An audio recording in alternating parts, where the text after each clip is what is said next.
Hey everyone, What If Fan here, bringing you another exciting part of What If Reborn in Highschool DxD as a Lucifuge. You can find the fanfic title and the original author's name on my Patreon page. Make sure to check it out and show them some love. If you enjoy the video, don't forget to like, subscribe, and ring that notification bell so you never miss an upload.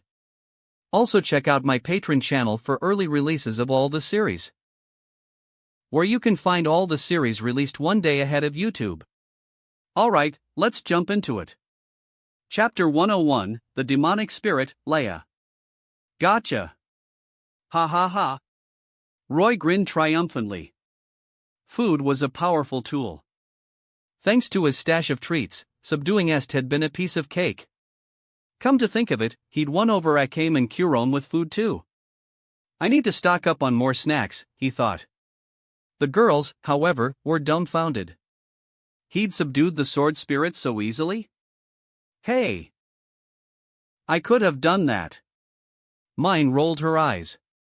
Sure you could. You'd be sliced to ribbons before you even got close, Chelsea teased. Mine glared at her. Chelsea had a point, though. Without being able to withstand Est's attacks, there'd be no chance to offer her any treats. Roy and Est completed the devil reincarnation ritual.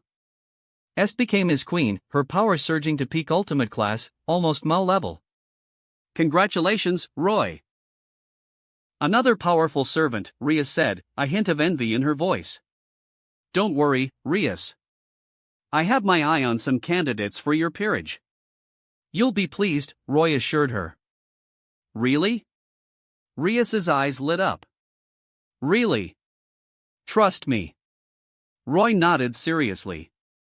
Rias, thrilled, gave him a quick kiss on the cheek. Roy, who is she? Can I kill her? Est, munching on cake, looked at Rias with a blank expression. Oh. Looks like Est is the jealous type, Roy thought. This could be a problem. Est, be nice, he said, patting her head. Feels good. It was Est's first head pat, and she seemed to enjoy it. Roy chuckled. She was so easy to please. They set off again. They were close to the 5 Elemental Lords' alliance now. Within half a day, they arrived at their stronghold. They approached openly, their presence immediately detected. The 5 Elemental Lords and their spirit armies surrounded them. Roy waited calmly, arms crossed. Dark Elemental Lord, you dare show your face here? You think winning once makes you invincible? The warrior with the burning sword, the Fire Elemental Lord, Volcanicus, roared. The otherworld darkness has corrupted you. You will die a madwoman, the giant wielding a massive hammer, the Earth Elemental Lord, Lodegear, said grimly. Poof. I have mastered the true darkness.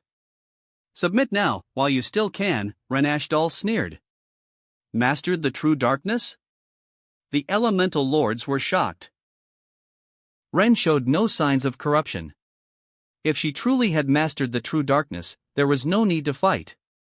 Their alliance had been formed to prevent Ren from opening a gate to the otherworld after being consumed by the darkness. The Elemental Lords fell silent.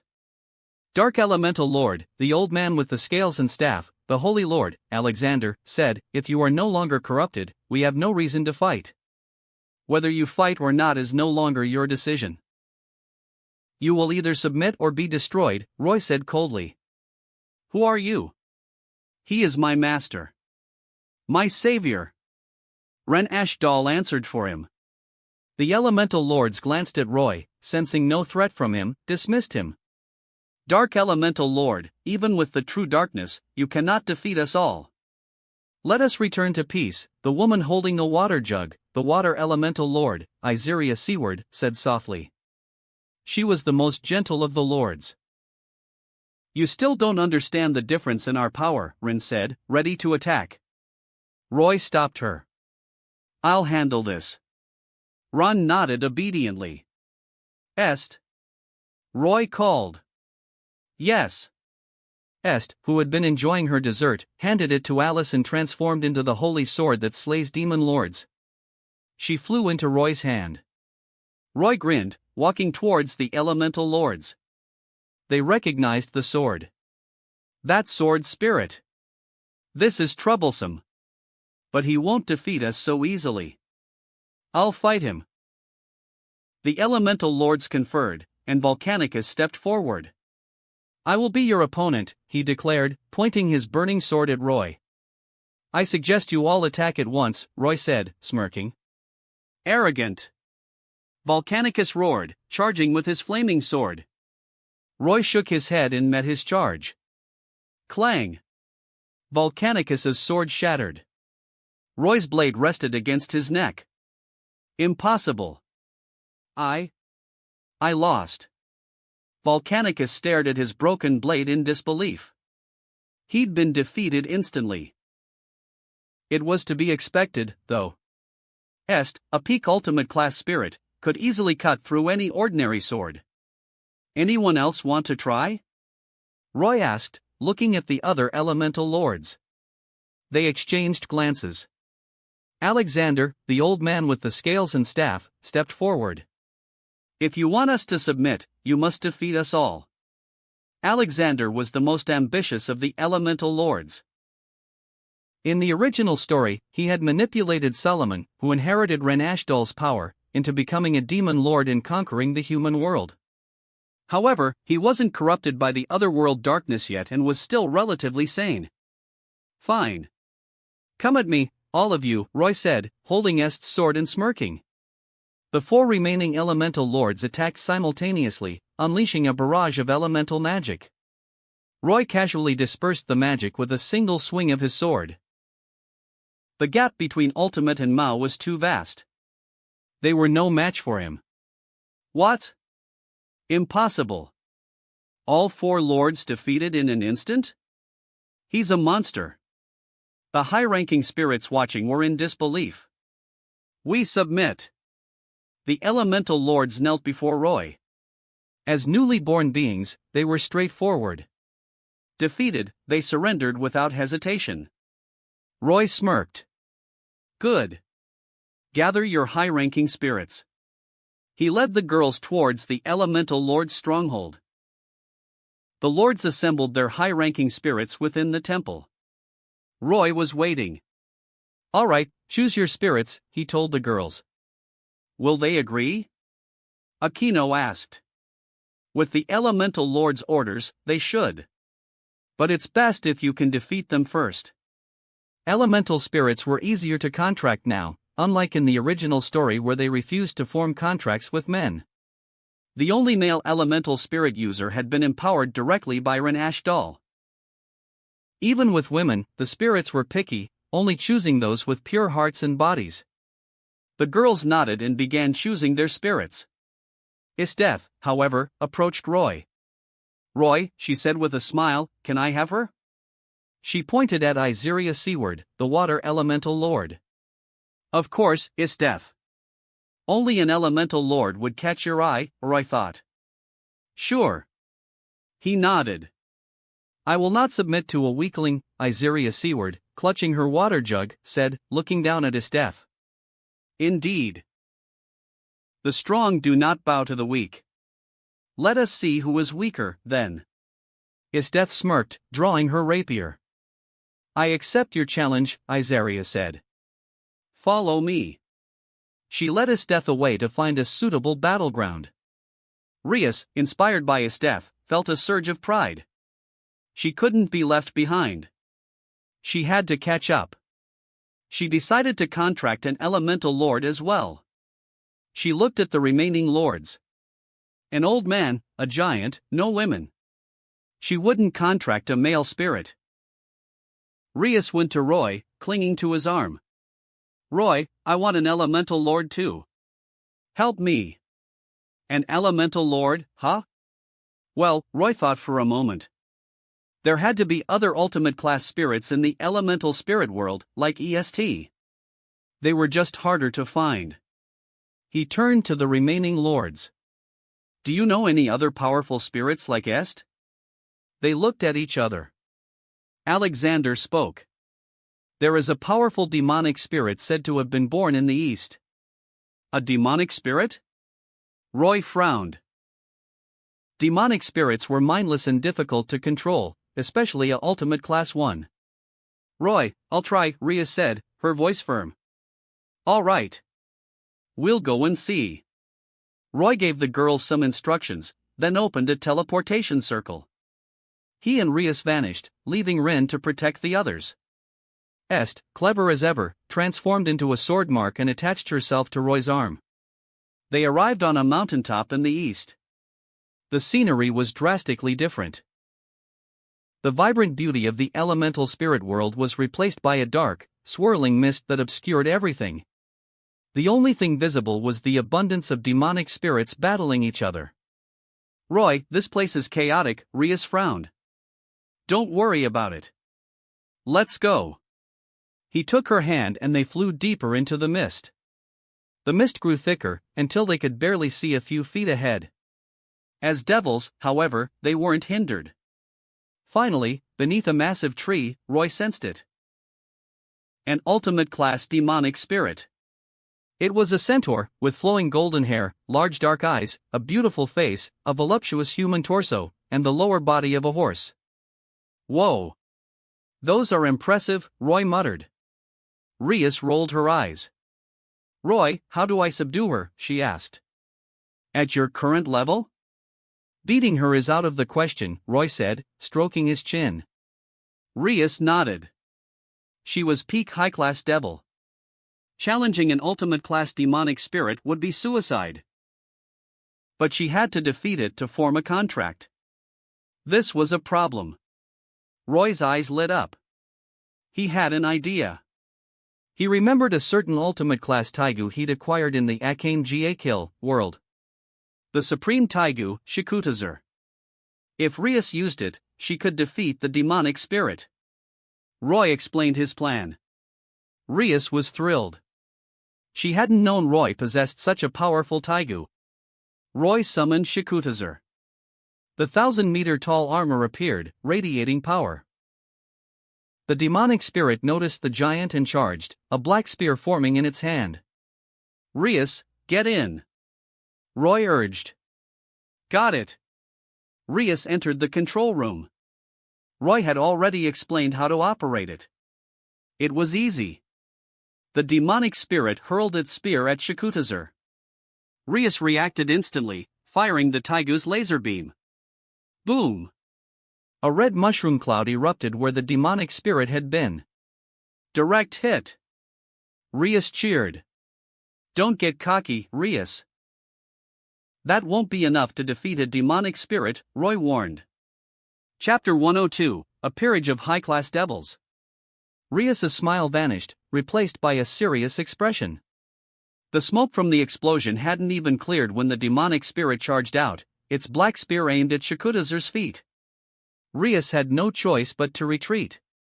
Despite its size, the Supreme Taigu was surprisingly agile. One step back from the 1,000-meter-tall giant created a significant distance between it and the demonic spirit. Rhea unleashed Shikutazer's full power. Laser beams erupted from its forehead, gem, mouth, shoulders, and hands. The demonic spirit was engulfed in a blinding barrage of light. Boom! Boom! Boom! Explosions rocked the earth, flattening the landscape for kilometers. Rhea, exhausted, finally ceased the attack. Roy waved his hand, and a gust of wind cleared the smoke. The demonic spirit lay on the ground, heavily wounded. Yes! Rhea cheered. Go make the contract, quick! Roy urged. Right. Rhea descended from Shikutazer and approached the demonic spirit. The spirit, weakened and injured, offered little resistance as Rhea performed the ritual. The contract was formed quickly and easily. Rhea's power surged. She'd broken through to ultimate class. Congratulations, Riri. Roy beamed. Thank you, Roy. Rhea, overjoyed, hugged him tightly. She turned to introduce the demonic spirit. This is Leia. Huh? She has a name? Roy was surprised. He thought demonic spirits were mindless. My Leia is different. She's ultimate class, so she has intelligence. I see. Roy nodded, understanding dawning. If you really want to thank me, Rias, Roy whispered in her ear, tonight, you'll have to work hard. Rias blushed and nodded. They teleported back to the 5 Elemental Lord's stronghold. Royoni-chan. Look, look. This is my contracted spirit. Alice ran to him, pulling a small girl with pink hair. The girl looked shy and sweet. She was a high-ranking light elemental spirit, radiating a pure and holy aura. This meant Alice was high-class devil level now. Alice, you're amazing. Roy ruffled her hair. He. Alice beamed, pleased with his praise. Not just Alice, but all the girls had formed packs with high-ranking spirits. They were all high-class devil level now, even the 3 little girls from the Butterfly Mansion. Kaneko had finally achieved her goal of becoming stronger. Akino had reached peak high class. Zenobia, Irina, and Kyome were also high class. Rias was overjoyed. Her peerage was stronger than ever. Akame and Kurome, already at peak high class devil level, had broken through to ultimate class. Roy nodded, satisfied. He'd accomplished most of his goals. Now, it was time to help Rias find suitable servants. Why hadn't he let Rias contract a high-ranking elemental spirit? Because he had better options in mind. Elemental spirits had limited potential. Without a special opportunity, they rarely reached ultimate class. Roy had already chosen targets for Rias, the main heroines from the original Blade Dance of Elementaler's story. They had immense potential. With a high-ranking spirit, they'd become incredibly powerful. Roy had discovered that his system's world travel function allowed him to travel to different points in time within the same world. This would be useful. But there was no rush. The girls needed time to adjust to their new power. Roy arranged for them to train and spar. With the spirit war over, the elemental spirit world was at peace. A year passed. Go, Kanin-Izan. Go, Shinobu-Nizan. Nezuko and the others cheered from the sidelines. Shinobu and Kane faced each other, ready to spar. They drew their swords and charged, their movements enhanced by wind spirits. Flower breathing, 4th form, Crimson Hanagoromo. Insect breathing, Butterfly Dance, Caprice. Clang. Clang. Clang. Both had contracted wind spirits, making them incredibly fast. Their movements blurred, leaving afterimages across the training ground. Roy, who do you think will win? Rias asked, smiling. Kane is more experienced, but Shinobu's skill is undeniable. It'll probably be a draw, Roy replied. Rias nodded. As he predicted, the two stopped fighting soon after, neither able to gain an advantage. After a year of training, the girls had all grown stronger. Nezuko, Alice, and Makomo had changed the most. Nezuko had permanently transformed into her mature demon form. She wasn't as adorable as her younger self, but she was still quite beautiful. Makomo had finally grown up. Alice had blossomed into a lovely young woman. It's time to end this training camp, Roy announced, looking at the girls with satisfaction. A peerage entirely composed of high-class devils. If the underworld knew, they'd be stunned. Already? Time flew by. Akino seemed reluctant to leave. The past year had been fulfilling. She'd spent every day with Roy, training and growing stronger. She'd been blissfully happy. The training camp is over, but our journey isn't. Now, we help Rias find some suitable servants, Roy said with a smile. Oh. That's right. Akino beamed. Siko, tell everyone to get ready. We're leaving in 3 days. Yes. Siko went to inform the others. The girls were excited. 3 days later, Roy gathered everyone and activated the system's teleportation function. They vanished. With their departure, the world began to revert to its original course. Alexander, slowly corrupted by the otherworld darkness, grew more ambitious. He manipulated Solomon, aiming for world conquest. Horatia Idris, the saint, rose to prominence. Even without Est, she defeated Solomon and saved the world. Thousands of years later, outside Horatia Spirit Academy, Roy and his group appeared on a bustling street. Wow! So many people! Where are we? Irina Shiddu exclaimed, thrilled to be back in civilization after a year in the elemental spirit world. The girls looked around. The architecture had a medieval feel. The streets were crowded and lively. This is the world, thousands of years in the future, Roy announced, arms crossed and smirking. Thousands of years in the future? Amazing! Are Rias's servants here? We time traveled? Yep. Thousands of years since the Spirit War. Roy explained. He was impressed by how much the human world had advanced in just a few millennia. His original world had taken millions of years to reach this level of development. The girls looked at him with even greater awe. Let's take a look around, Roy suggested. Yay! The girls cheered. Roy led them towards Horatia Spirit Academy. The academy trained maidens from across the empire to become elementalists. Despite being called an academy, it was vast, with its own spirit forest and a city-like campus. Instructors rivaling the imperial knights resided there. It was practically a small nation. To maintain their purity, the girls lived in an environment isolated from men, receiving elite education. As a result, the students were sheltered and unaccustomed to interacting with the opposite sex. It was like a land of women. The head of the academy was Greyworth Sealmaze, known as the Dusk Witch and the strongest elementalist. She was considered the most talented elementalist in the world, holding the title of Chief of the Empire's 12 Knights. Her self-created absolute blade arts were incredibly powerful. Her contracted spirit was the demonic spirit, Void, a spirit said to be impossible to contract. Compared to her, the protagonist of the original story, who inherited Ran Ashdal's power, was weak. The sudden appearance of Roy and his group naturally caught Greyworth's attention. In the academy office, Freya Grandel reported the presence of powerful strangers in the city. Powerful strangers?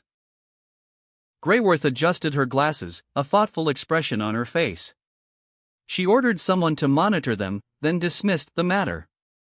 As the strongest elementalist, she was confident no one could cause trouble on her territory. Roy and the girls explored the city, then checked into an inn for the night. Under the cover of darkness, Roy and Rias teleported to Greyworth's office. Who's there? Greyworth looked up, startled by their sudden appearance. Hello, Duskwitch Greyworth Sealmaze, I'm Roy Lucifuge. Roy greeted her with a wave and a smile. You're the strangers from earlier, Greyworth said, adjusting her glasses. She wasn't fazed by their sudden appearance. Don't worry about who we are. Just enroll us tomorrow, Roy said. You know who I am, yet you dare cause trouble in my academy? Greyworth asked, a cold smile on her lips. Want to test my strength? Fine. I guess I'll have to show you who's in charge. Roy shrugged. He released his aura, the sheer pressure forcing Greyworth to her knees. How? How can he be so powerful? Greyworth stared at him in disbelief. As the strongest elementalist, she had never felt such overwhelming pressure, not even from an elemental lord. She looked up at Roy. He wasn't any of the elemental lords she knew. The pressure vanished. Now you know. I'm bringing some people to the academy tomorrow. Be ready. Roy patted her head and teleported away with Rias. Roy, why didn't you just use magic? Rias asked. He could have controlled her mind or altered her memories. Because she's one of my targets, Roy said, grinning. You want me to make her my servant? Rias asked. Yep. She's the strongest elementalist, remember? She'd be a valuable addition to your peerage. Alright, I'll get her tomorrow. Rias was eager to try. The next day, Roy led the girls towards Horatia Spirit Academy. Greyworth had gathered all the students at the entrance to welcome them. She was there as well. She'd spent the night researching, but she couldn't find any record of such a powerful man. And a man, at that? Elemental spirits only formed contracts with pure maidens. The man from last night, whose aura alone had brought her to her knees, was clearly beyond her power. She would greet him with respect. What's going on? Why is the headmaster making such a fuss? I'm the eldest daughter of the Laurenfrost family. I can't believe she's making me welcome someone. This is ridiculous. I heard it's some important person. Important? Even the emperor wouldn't get this kind of welcome. The students grumbled among themselves. Greyworth ignored them and waited patiently. Soon, Roy and the girls arrived. Wow! Are we that popular? So many people. Are they welcoming us? This is excessive. The girls looked at the assembled students curiously. Roy-sama, welcome to Orishia Spirit Academy, Greyworth said, bowing respectfully. Well done, Roy said, pleased. It was my honor. Please, follow me. Greyworth gestured for them to enter. Chapter 103, Curome's Mischief, Claire Rouge, the Feisty Firecat. Roy nodded, satisfied with her response. All right, let's head inside, he said to the girls. They entered Orishia Spirit Academy. The students, seeing Headmaster Greyworth personally welcoming a group of strangers, including a male, couldn't help but gossip. The headmaster invited a man. Is he going to join our school? A man? My mother told me men are no good. Did you see those girls with him? They seem really strong. Roy and the others followed Greyworth to her office. He sat down in the headmaster's chair without hesitation. The teachers in the office frowned, but seeing that Greyworth didn't object, they remained silent. Roy-sama, what brings you to Orishia Spirit Academy? Greyworth inquired respectfully. Well, I'm here to scout for talented students and experience school life, Roy replied honestly. So you're joining our academy? Greyworth asked, adjusting her glasses. That's right. Please enroll them first, Roy said, gesturing towards the girls. Of course. I won't let you do this for free. Here. He handed her a small vial. Phoenix tears. Kyome exclaimed in surprise. She hadn't expected Roy to give away such a valuable item so easily. Roy, of course, wasn't giving it away for free. Greyworth would be one of his own soon enough. Greyworth, hearing Kyome's exclamation, realized it must be something precious. She had a cursed seal on her heart, a constant source of pain and a threat to her life and abilities. 24 years ago, she had won the Blade Dance. To prolong her life, which was being consumed by the cursed seal, she had made a wish to the elemental lords, eternal youth. As a result, she could reverse her aging periodically, like some kind of immortal witch. No matter how many years passed, her appearance wouldn't change. There were rumors that she had already surpassed the typical lifespan of a high-ranking elemental spirit contractor. However, the cursed seal on her heart would eventually sever her spirit veins, completely stripping her of her powers. She was well aware of this. This is called the Phoenix Tears. It can completely heal your body from the effects of the cursed seal, Roy explained. Greyworth was shocked. How did he know about her condition? And this liquid could heal her completely? It was unbelievable. But she didn't doubt Roy's words. Thank you, Roy-sama. I'll arrange your accommodations now, she said, accepting the Phoenix Tears and leading them out of the office. Roy followed without hesitation. Greyworth led them to a sheltered villa. Roy-sama, this is where you'll be staying. If you're not satisfied, we can arrange for a different location. This is fine. No need to change, Roy replied, pleased with the villa. Then I'll excuse myself. Greyworth adjusted her glasses. Yes, go ahead, Roy said with a dismissive wave. He knew she was eager to test the Phoenix Tears and see if it could truly heal her. Greyworth left. Alright, everyone, enjoy your school life in this new world, Roy announced with a grin. I noticed that this academy is also an all-girls school, Saya commented, glancing at Roy. Just like our school, Asia chirped happily. We finally have a vacation, and now we have to go to school again in another world? Zenobia groaned, face-palming. That was a year ago, idiot, Irina retorted. They had spent a year training in the elemental spirit world. Don't worry about it. Let's go explore the school, Roy said. Rias, there are many talented girls here. Don't miss this opportunity, he added with a wink. The world of Blade Dance of Elementalers was filled with talented girls. Almost all the students at Aricia Spirit Academy were skilled elemental spirit contractors. After all, only those with exceptional talent were sent here. Completing Rias's peerage wouldn't be a problem. Yes, I'll do my best, Rias declared confidently. Shizuka and the others stayed behind to unpack and settle in, while the rest of the girls went out to explore the town.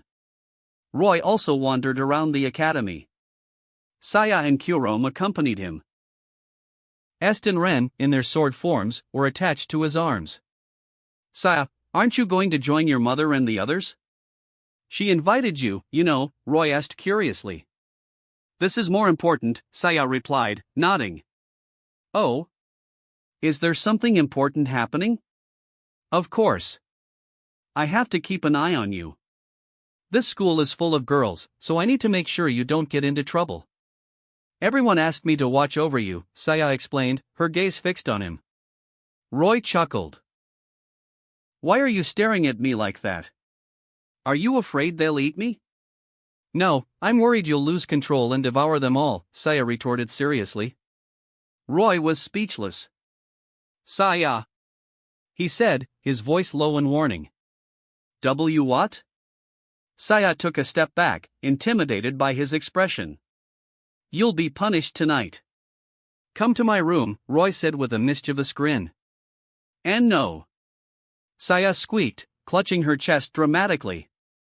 Of course, she was just playing along. She was secretly thrilled by his invitation. Oniai-chan, I want to join you tonight too, Kurome chimed in, tugging at his sleeve and looking at him with pleading eyes. Roy had intended to give Saya a proper lesson, but he couldn't resist Kurome's cuteness. Alright, you can join us tonight, Kurome, he said with a smile, patting her head. Saya's face fell. No, Oniai-chan, I want to do what you and Sayane-san do, Kurome clarified innocently. Roy choked on his own saliva. Roy was stunned. He hadn't expected such bold words from Kurome. Did she even understand what she was saying? Of course she did. As an assassin, she had witnessed all sorts of things. Kurome, who taught you these things? Roy asked seriously, holding her hand. Aikane-san taught me. She said if I like Oniai-chan, I should do more intimate things with him, Kurome replied innocently, completely unaware that she had exposed Aika. That lewd girl. I'll have to give her a proper scolding next time, Roy grumbled. Although what Aikane-san said is true, you're still too young, Kurome. Don't think about these things yet, okay? Roy said gently, patting her head. Okay, Kurome nodded obediently. Roy really dotes on Kurome, doesn't he? Saya muttered jealously. Roy overheard her and whispered in her ear, come to the bath tonight. Saya blushed and nodded silently. Roy smirked. Just as he was teasing Saya, a girl suddenly rounded the corner and bumped into him. Ah! The girl crashed into Roy's arms. Roy was surprised by the sudden hug, then looked down at the girl in his arms. She had the delicate beauty of a porcelain doll, with fiery red hair styled in pigtails, and ruby eyes that sparkled with mischief. She wore the Aricia Spirit Academy uniform, a white dress with black accents and a ribbon replacing the buttons.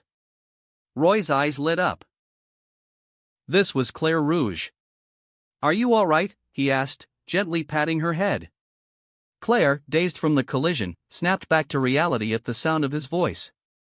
She looked up and scrambled out of his arms, her face flushed. "A man," she exclaimed, pointing at him in surprise. Roy's lips twitched. Was it really that shocking to see a man? Claire then recognized him as the man who had been welcomed by the headmaster that morning. "Where are you going in such a hurry?" Roy asked with a smile. "Why should I tell you? I'm leaving," Claire retorted, trying to maintain a tsundere facade as she turned to leave. But a flame appeared on the back of her hand. A small, fiery cat materialized. "Scarlet? Why did you come out?" Claire asked, confused, stopping in her tracks. "Meow." Scarlet glanced at Claire, then at Roy. She leaped into Roy's arms. "Meow. Meow," she purred, nuzzling him affectionately. "Scarlet, come back here." Claire exclaimed, surprised that her contracted spirit had suddenly jumped into the arms of a stranger. Roy realized that this firecat was a high-ranking elemental spirit under the command of the Fire Elemental Lord. Her original name was Ortlind. He remembered her because of her arrogant personality and her refusal to form a contract with mine. He hadn't expected to encounter her here. And now he realized that Ortlind was actually Claire's contracted spirit, Scarlet. He wondered what had happened to her over the thousands of years. Her power had diminished significantly, and she had even forgotten her own name. Perhaps she still recognized him, which was why she had jumped into his arms. "Give me back Scarlet," Claire demanded, clenching her fists. "I can do that, but first, tell me where you were going in such a hurry," Roy replied with a grin, petting Scarlet. "Why should I tell you?" "Scarlet, come back," Claire shouted at her spirit. She clearly didn't want to tell Roy where she was going. Roy shrugged. Scarlet, however, glanced at Claire, then snuggled closer to Roy, showing no intention of returning to her contractor. Claire was furious. She couldn't believe her own spirit was disobeying her. But there was nothing she could do with Scarlet in Roy's arms. "Fine. I'll tell you. Just give me back Scarlet." Claire stamped her foot in frustration. Okay. Roy still didn't return Scarlet immediately. Claire sighed. "I heard there's a powerful spirit in the spirit forest. I was going to try and contract it to become stronger," she explained, her eyes filled with determination. "Oh, I see." Roy nodded. Wasn't this the same as in the original story? At the beginning of the story, Claire had also discovered Est and tried to contract her to become stronger. But Estate was already his servant now. What spirit would appear this time? Roy was curious. "If you're seeking power, why go so far?" he asked. Go so far? Claire was confused. "I mean, Scarlet is already a powerful spirit. Why do you need another one?" Roy asked, stroking Scarlet. Meow. Scarlet chirped in agreement. I know Scarlet is strong, but... Claire stammered. "No, you don't know her true strength," Roy said with a mysterious smile. Claire trusted Scarlet and believed she was strong. But she knew Scarlet was only a mid-ranking elemental spirit.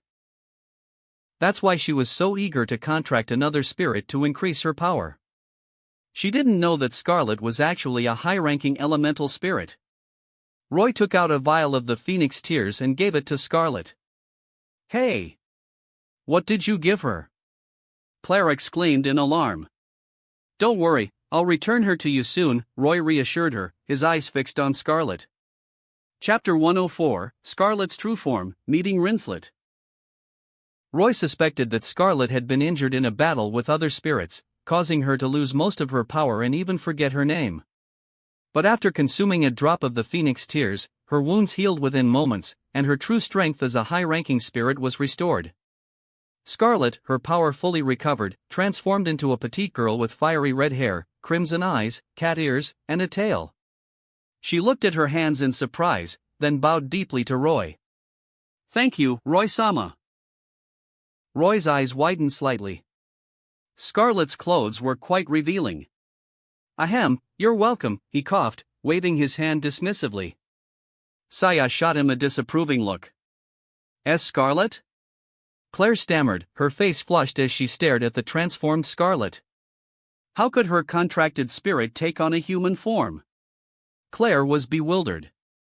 Only high-ranking elemental spirits could do that. Is that really you, Scarlet? She asked, her curiosity overcoming her embarrassment. Yes, my little master, Scarlet replied with a sweet smile. Her voice was clear and melodious.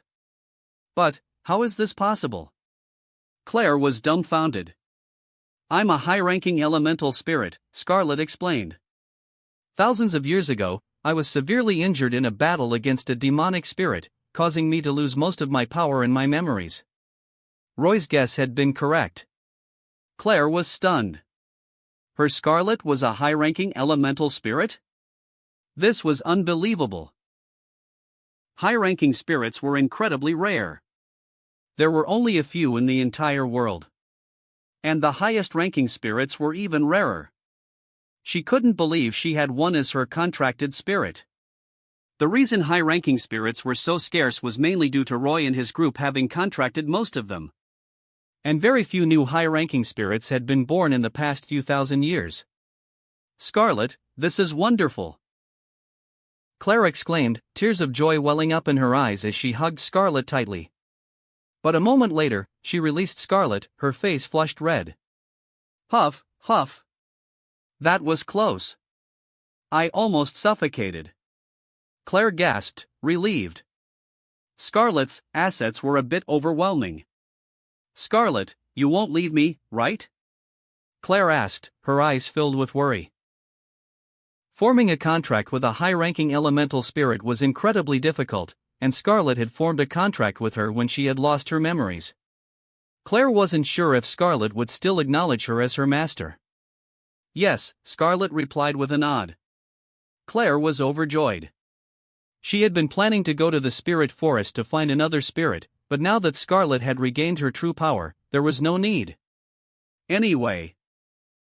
Scarlet, please put on some clothes, Claire said, remembering that there was a man present. Scarlet blinked, then conjured a school uniform identical to Claire's. Ahem. Roy cleared his throat, interrupting Claire's thoughts. Hey, I'm Roy. What's your name? Claire was startled, then quickly replied, Claire Rouge. Claire, I healed Scarlet for you. How are you going to repay me? Roy asked with a mischievous grin. Don't call me so casually. Claire blushed, flustered by his forwardness. Well, since you helped Scarlet, I'll grant you one request, she offered. Is that so? Then give me your first kiss, Roy said with a chuckle. What? Claire's face turned as red as an apple. My first kiss, she squeaked, staring at him in disbelief. Saya and Curon, who were standing beside Roy, pinched his sides, clearly displeased with his outrageous request. Roy sighed and gently removed their hands. If you're not willing, then forget it, he said to Claire, shrugging. How about this? You can guide me to the elemental spirit you heard about in the spirit forest. Claire breathed a sigh of relief. Okay, follow me, she agreed, leading the way. Roy, Saya, and Curon followed closely behind. Meanwhile, at the academy, Greyworth was observing Roy from a window. She was growing more and more curious about him. He could identify a high-ranking elemental spirit, and he had casually given away a precious item like the Phoenix Tears. She had already used the Phoenix Tears, and her years of accumulated injuries were instantly healed. Yet, he had given such a valuable item to an elemental spirit. And that elemental spirit seemed to know him. Who was he? Greyworth's curiosity deepened. In the spirit forest, Claire led Roy, Saya, and Curon, searching for the elemental spirit she had heard about. By midday, they still hadn't found anything. Growl! Claire's stomach rumbled. She blushed and covered her stomach with her hands. Let's take a break, Roy suggested with a smile. Claire, though embarrassed, agreed. She took out a can of food from her bag and was about to eat when a delicious aroma wafted towards them. Claire's mouth watered. It smelled so good that her canned food suddenly seemed unappetizing. She turned towards the source of the smell. Roy and the others were sitting at a table laden with delicious food. "Where did all this come from?" Claire asked, staring at the feast in disbelief. "I just brought it with me. Would you like to join us?" Roy offered with a smile. How can someone just bring so much food? Claire wondered. But she didn't dwell on it. Some elemental spirits could store items. Like the ice spirit, Fenrir, contracted to Rinslet. Fenrir's stomach was connected to a separate dimension, allowing her to carry any amount of luggage. Not only that, but Fenrir could also keep food fresh. "Just to be clear, I won't give you my first kiss for this," Claire said, eyeing Roy suspiciously. She saw him as a lecherous wolf and was wary of his intentions. Roy sighed inwardly. It seemed his earlier request had given her the wrong impression. Just then, Scarlet emerged from the spirit seal on Claire's arm. She approached Roy, her eyes fixed on the food. "Roy-sama, can I have some?" she asked, drooling slightly. Roy chuckled. "Of course. Come and eat." "Scarlet, you usually eat canned food, don't you?" "It must be tough having a master who can't cook," Roy teased Claire. Claire bristled like an angry cat. "Who said I can't cook?" "I'll show you my cooking skills when we get back," she retorted. Roy thought about Claire's cooking in the original story. "No, thank you." What Claire made couldn't even be called food. It was more like charcoal. He shook his head. He wasn't interested in trying her disastrous cooking. "Come and eat.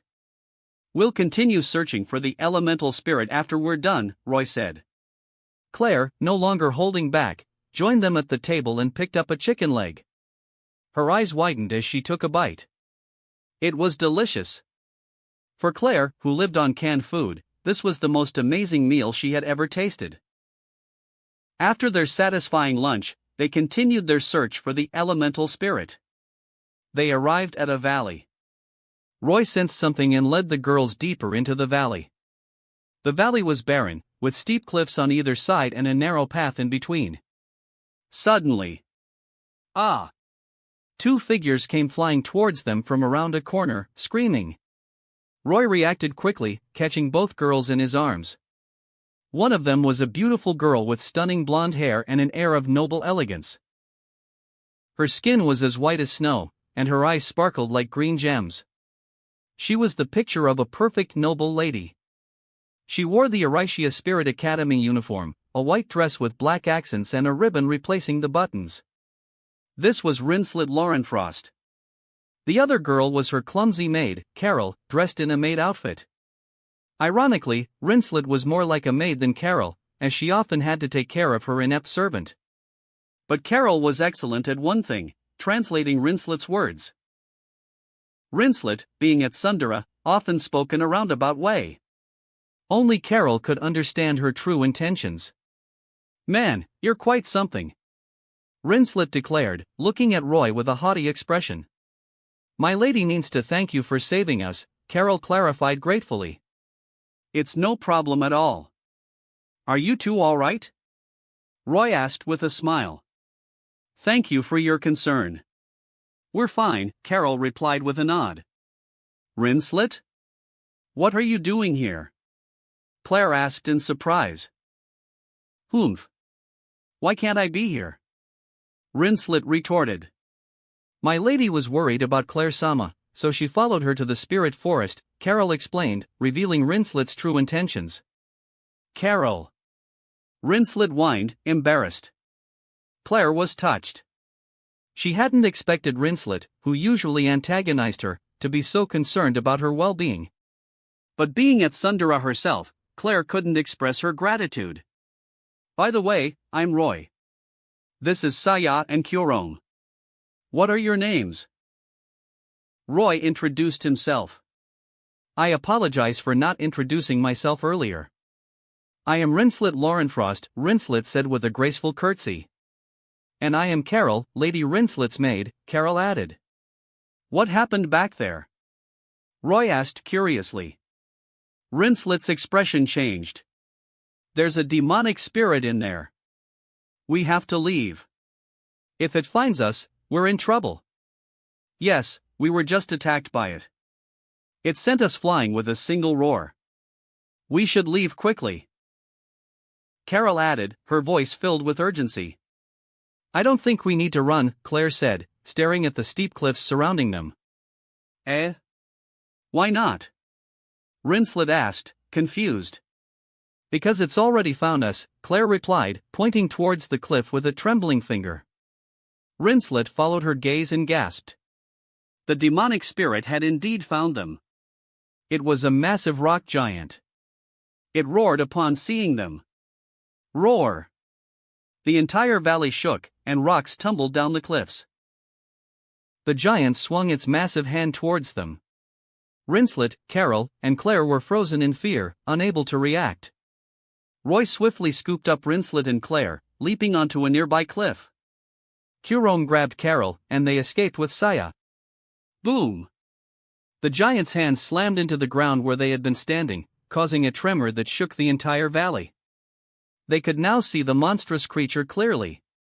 It was hundreds of meters tall, its massive body radiating a destructive aura. And no way! How are we supposed to defeat that? Claire exclaimed, her voice filled with terror. We should run, Carol suggested. Don't worry, you have Scarlet, Roy reassured Claire, gently patting her head. Claire calmed down, then blushed as she realized Roy was patting her head. She shook her head, escaping his touch. Chapter 105, Showing Off. Again, invited to Rincelet's room? That's right. Now that Scarlet is stronger, I should be able to defeat it, Claire declared, her confidence renewed. Crimson Protector. Guardian of the ever-burning flames. I hereby invoke the blood contract. Obey my command. Claire chanted the incantation to release her elemental waff. A fiery red whip materialized in her hand. Through her elemental waff, she could wield a fraction of Scarlet's power. However, it consumed her divine power, which was essentially magic. Ha! Claire shouted, leaping into the air. She lashed out with the flaming whip, striking the rock giant repeatedly. Stone fragments and dust filled the air. Blazing inferno. After a series of strikes, Claire unleashed an elemental magic spell with her left hand. A massive fireball hurtled towards the rock giant. Boom! The fireball exploded against the giant's face. I did it! Claire exclaimed, surprised by her success. Damn it! How did Claire become so strong? Rincelet grumbled. Claire's attacks were incredibly powerful. Rincelet knew she couldn't replicate them. But Claire wasn't usually this strong. What had caused this sudden increase in power? Don't celebrate too early, Claire. It's not over yet, Roy warned. What? How? Claire couldn't believe it. Scarlet's restored strength had boosted her confidence, making her a bit overconfident. But just as she spoke, roar! The rock giant roared, the flames dissipating as it glared at Claire with its crimson eyes. Claire froze. Rincelet, however, reacted quickly. She summoned her own elemental waff, an ice bow, and aimed it at the giant. Claire, snap out of it. Attack, she shouted. Claire finally snapped back to reality. One more time, and I'll definitely defeat it, she told herself. The rock giant swung its massive hand at them. This time, they were prepared and dodged the attack. Roy, carrying Carol, leaped to a safe distance to observe the fight. Roy-sama, please help them. Lady Rincelet and Claire-sama can't defeat the demonic spirit alone, Carol pleaded, looking at Roy with worry. She knew that only this mysterious man could save her mistress. Don't worry, Carol. I'll intervene if necessary. But let them try first, Roy replied with a smirk. Carol, though still anxious, could only trust his words. Claire and Rincelet, having evaded the giant's attack, counterattacked. Claire lashed out with her flaming whip, targeting the giant's head. Rinslet fired a barrage of ice arrows, aiming for the giant's joints to restrict its movements. Despite their usual bickering, the two girls worked together seamlessly. But then, the rock giant roared and stomped its foot. The ground shook violently. Ah! Claire and Rinslet lost their balance and fell. The giant swung its massive hand, shattering the surrounding cliffs. Carol gasped as she saw Claire and Rinslet about to be crushed. Roy, however, remained calm. He extended his hand towards the girls. A giant hand formed from magic materialized and pulled them to safety just as the rock giant's hand slammed into the cliff where they had been standing. Boom! The cliff crumbled. "Are you two all right?" Roy asked with a smile. "We're fine," Claire stammered, still shaken by the close call and the fact that her attacks hadn't harmed the giant at all. "Thank you for saving me," Rinslet said, staring at Roy with a mix of gratitude and curiosity. This man had saved her 3 times now. She couldn't help but feel a strange connection to him. "But what about that demonic spirit?" Carol asked, looking at the approaching giant with worry. "I'll handle it," Roy replied confidently. It was time for him to show off his power. Claire, Rinslet, and Carol watched expectantly. Roy smirked and raised his hand towards the sky. They followed his gaze. A massive chunk of ice materialized in the sky. It expanded rapidly, transforming into a colossal hand that blotted out the sun.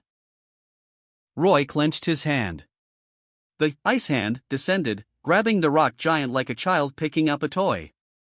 Roy tightened his grip. The ice hand crushed the giant. Crunch! Crunch! Crunch! The rock giant, hundreds of meters tall, was instantly pulverized. Claire, Rinslet, and Carol were speechless, their eyes wide with shock. "Wow! Oni-chan is amazing!" Kurom cheered, clapping her hands excitedly. Saya rolled her eyes. Roy could have easily defeated the giant with a simple attack, but he had to make a spectacle of it. But she had to admit, it was quite impressive. He's so strong. That was incredible. As expected of Roy-sama. The girls were awestruck. It was nothing. Don't look at me like that, Roy chuckled, enjoying their admiration. Well, it's getting late. Let's head back. He stretched and yawned. They returned to the academy. Back at the villa, Roy found Rias and the others had already returned. "Rias, how did it go? Did you find any potential servants?" he asked with a smile, sitting beside her on the sofa. "There are many talented girls here. I have a few in mind, but I'm not sure how to approach them," Rias admitted. "Who are they?" "Ellis Farangart, the leader of the Sylphid Knights. I heard her adopted sister, Valseria Eva Farangart, is also quite strong. And Fianna Ray Ordesia, the former second princess of the Ordesia Empire. Of course, I'm also considering how to persuade Headmaster Greyworth. And the teachers here aren't bad either." Rias rattled off a list of names, her eyes sparkling with excitement. There were simply too many talented girls in this academy. The ones Rias mentioned were among the strongest and most talented. Most of them were main characters from the original story. However, since the protagonist in this timeline hadn't inherited the Dark Elemental Lord's power, he wasn't present at the academy. But Roy was surprised that Fianna was still here. In the original story, Fianna had come to this academy specifically to defeat the protagonist and win the Blade Dance. But now, she had already enrolled in Orisia Spirit Academy. It seemed Roy's actions had caused a butterfly effect. To recruit them, you'll need to be patient and appeal to their desires, Roy advised. From what I know, Valseria is eager for power. That could be an opportunity. Valseria was indeed talented. Roy remembered her mostly for her resemblance to Makoto Misaka from a certain magical index. Just like in the original story, she had been easily defeated in the Blade Dance. However, unlike in the original story, she had lost to another red-haired girl this time. This meant she would likely still follow the same path as in the original story and implant a cursed seal on herself to gain power. This could be their chance. Just conquer them with your strength. It's only natural for the strong to rule the weak, Esteth suggested with a smirk. Rias frowned. She didn't want to force anyone to become her servant. That's not a bad idea, Roy said, surprisingly agreeing with Esteth. Eh? Why? Rias looked at him in confusion. Valseria is different from others. She used to be a kind and gentle person, though a bit serious, Roy explained. But after her defeat in the blade dance, she became obsessed with power, even willing to go astray. So, using force to subdue her might not be a bad approach. Really? Rias was intrigued. Yes, but I suggest waiting a bit longer, Roy added. Rias glared at him but nodded in agreement. Roy had his reasons for suggesting they wait. Without experiencing the consequences of the cursed seal, Valseria wouldn't understand that her reckless pursuit of power was wrong. The next day, Roy went to class with Nezuko and Makomo, hoping to learn more about elemental wafts. He happened to encounter Claire and Rinslet in the classroom. The two girls, seeing him enter, rushed over and sat beside him. Ahem, Roy-san, I've prepared a delicious lunch. Would you like to join me? Rinslet asked with an expectant look. What? But I brought my own lunch today, Claire retorted, her confidence faltering. If her lunch wasn't always burnt to a crisp, she might have been more assertive. But when it came to cooking, she had to admit that Rinslet was better. How about we all have lunch at my place? Roy suggested.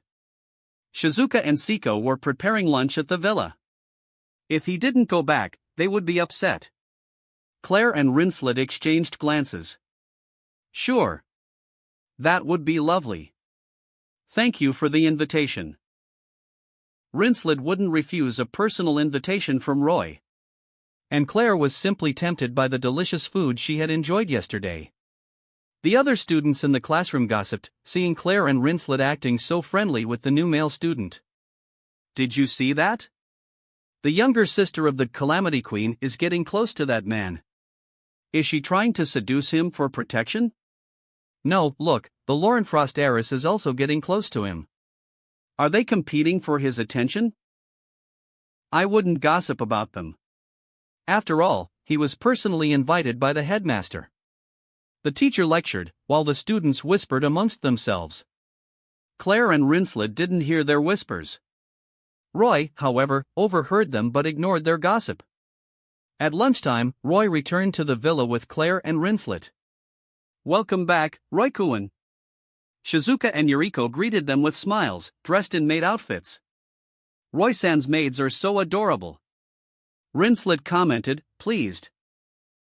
She was a maid fanatic and believed that as long as a maid was cute, everything else was irrelevant. Come in, everyone, Roy said with a smile. He led them to the dining room. Roy, did you pick up these kohais today? Leon asked, eyeing the two girls curiously. Roy rolled his eyes. Pick them up?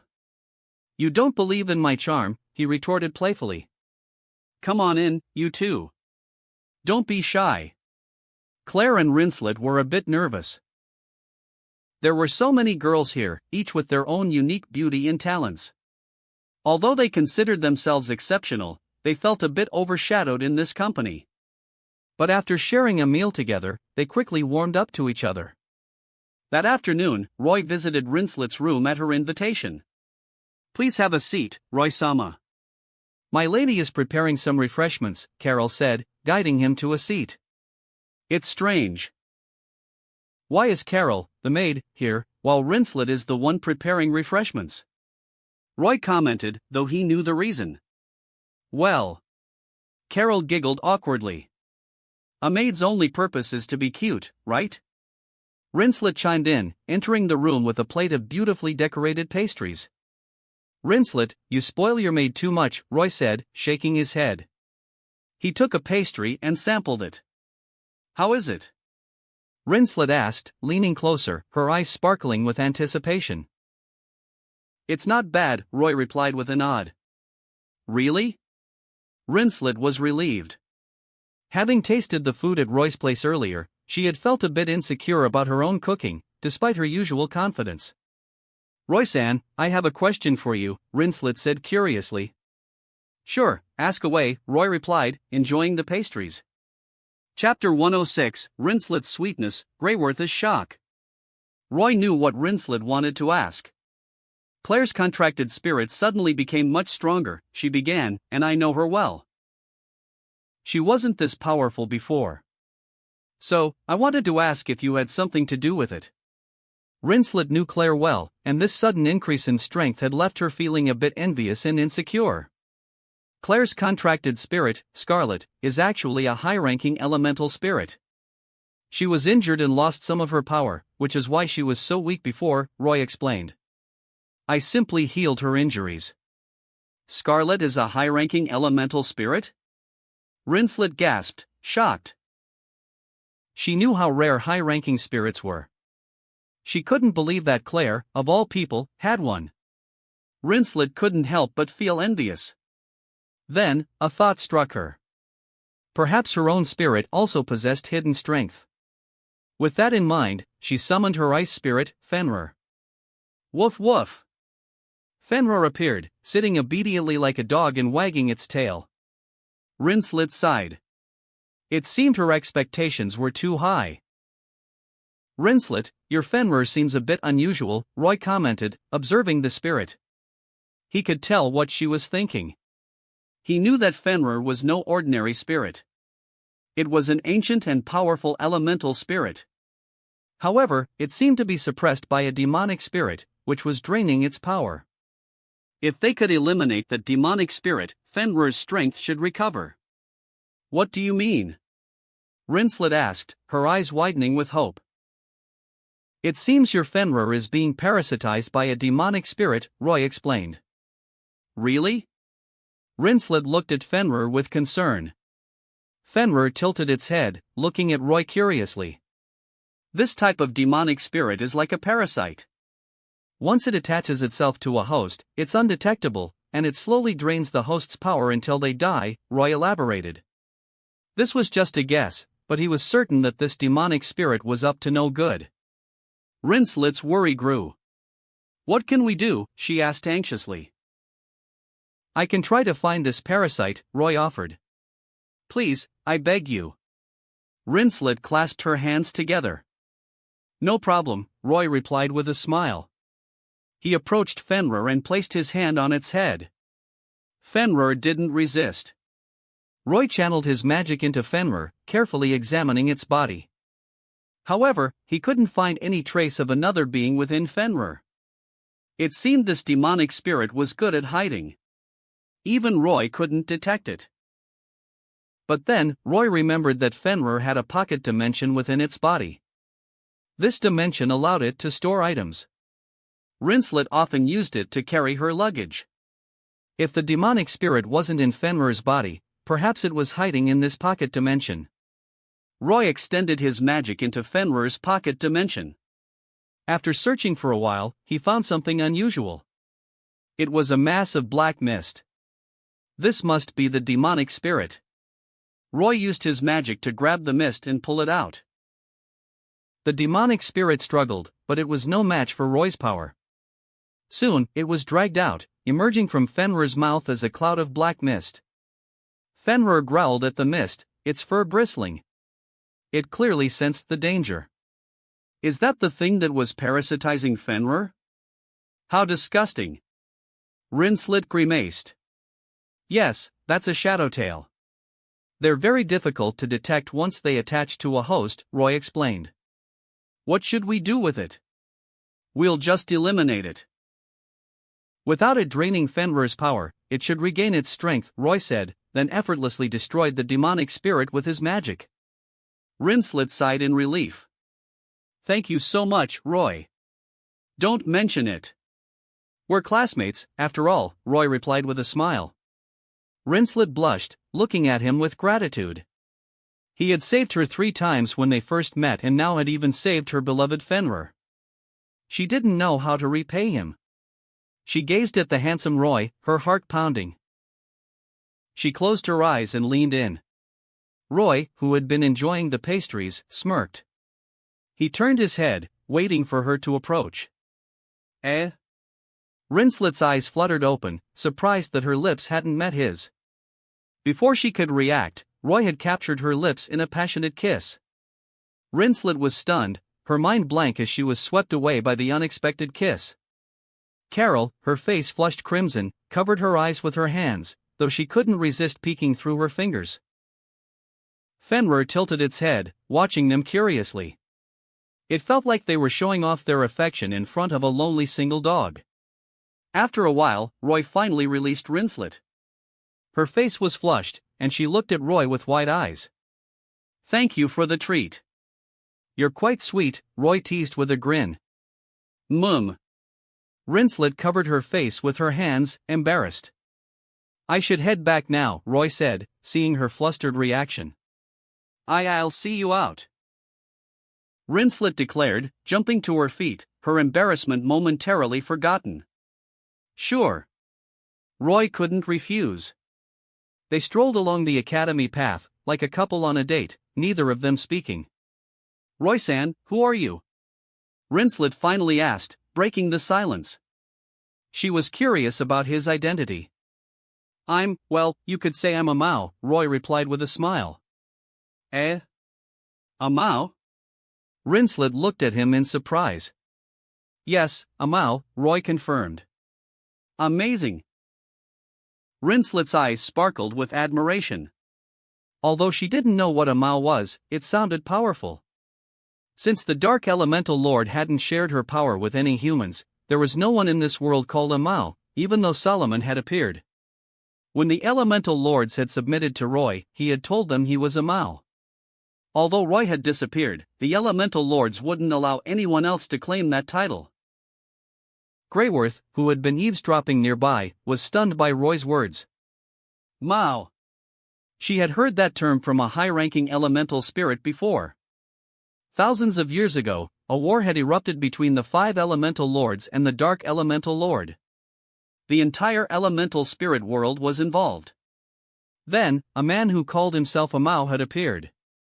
He defeated the Dark Elemental Lord and then the 5 Elemental Lords, forcing them all to submit. He had ruled the elemental spirit world, bringing peace and ending the war. Many peace-loving spirits praised his actions.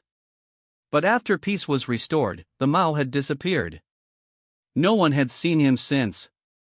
The Dark Elemental Lord and the Water Elemental Lord had also vanished, along with most of the high-ranking elemental spirits. That was why high-ranking spirits were so rare now.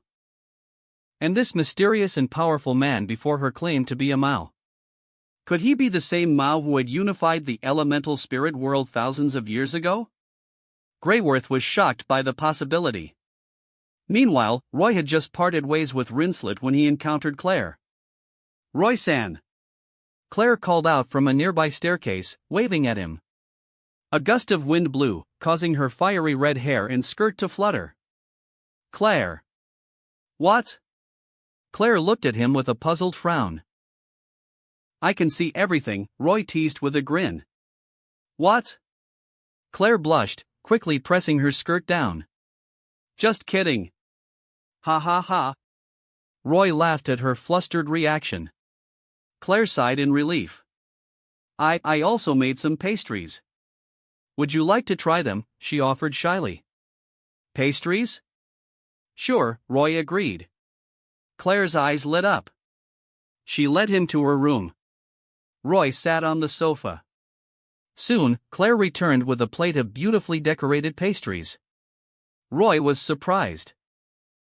These didn't look like something Claire could make. He remembered her disastrous cooking from the original story. But he had forgotten that Claire's terrible cooking was due to her inability to control Scarlet's flames. Now that Scarlet had regained her full power, helping Claire with baking was a simple task. Seeing that Roy hesitated to take a pastry, Claire puffed out her chest. "This is the first time I've baked for a boy," she declared. Claire worked very hard. Scarlet chimed in. She shuddered, remembering the taste tests earlier. Although she could control the heat perfectly, Claire's baking skills were still questionable. "I'm just surprised you could make such beautiful pastries, Claire." They smell delicious, Roy said, taking a pastry and trying it. They're not bad, he commented with a nod.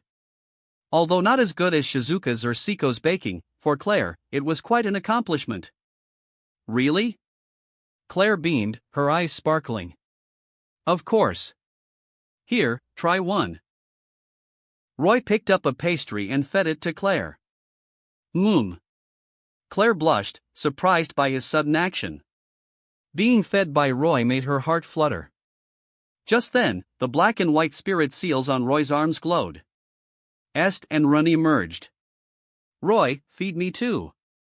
Ren clung to his arm, acting cute. Roy, Est wants some too. Est chimed in, tugging at his sleeve. They were jealous of his intimate gesture with Claire. All right. Roy couldn't refuse their requests. He fed both of them.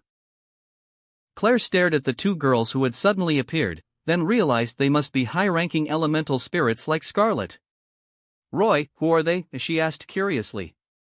They're my servants, Roy replied. This is EST. And this is Ren Ashdoll. Servants? You mean they're your contracted spirits? Claire was confused by his terminology. Yes, you could say that, Roy nodded. Est and Rin finished their pastries and returned to their spirit seals. Roy prepared to leave. But as he opened the door, he found Rinslet eavesdropping. Rinslet, caught red-handed, froze in embarrassment. Roy chuckled inwardly but didn't expose her. Rinslet, what are you doing here? Claire demanded, glaring at her. Rinslet, annoyed by Claire's rude tone, retorted, Humph. It's none of your business where I am, you stray cat. Since Claire was being impolite, Rinslet wouldn't hold back either. What? You called me a stray cat? You're the one who's a stray dog, always stealing things.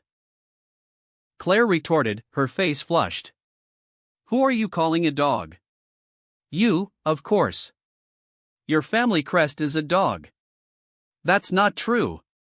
The Lorenfrost family crest is a proud white wolf, not a dog. Rinslet argued. A white wolf? More like a chihuahua. Claire's taunts enraged Rinslet. Claire Elstian, you've crossed the line, she growled. A wave of icy air swept through the room, and the temperature plummeted. O ferocious ice fawn, merciless hunter of the forest. I hereby invoke the blood contract once more. Obey my command. Rinslet chanted the summoning incantation in the spirit language. A blizzard erupted. A beautiful wolf with silver fur emerged from the swirling snow, its presence radiating an icy aura. It was Fenrir, the ice spirit. Claire, however, looked at Fenrir with disdain, her pigtail swishing. Humph. Your little dog is still as pathetic as ever. The only decent thing about it is its fur. You called my Fenrir a dog again. How dare you insult the Lorenfrost family? I won't forgive you, you flat-chested girl. Rinslet shouted, pointing at Claire accusingly. Chapter 107, A 3v3 Duel. Claire's True Fire. Fenrir, enveloped in a chilling aura, lunged at Claire with a growl. Who are you calling flat-chested? Scarlet, come out and show her what you're made of.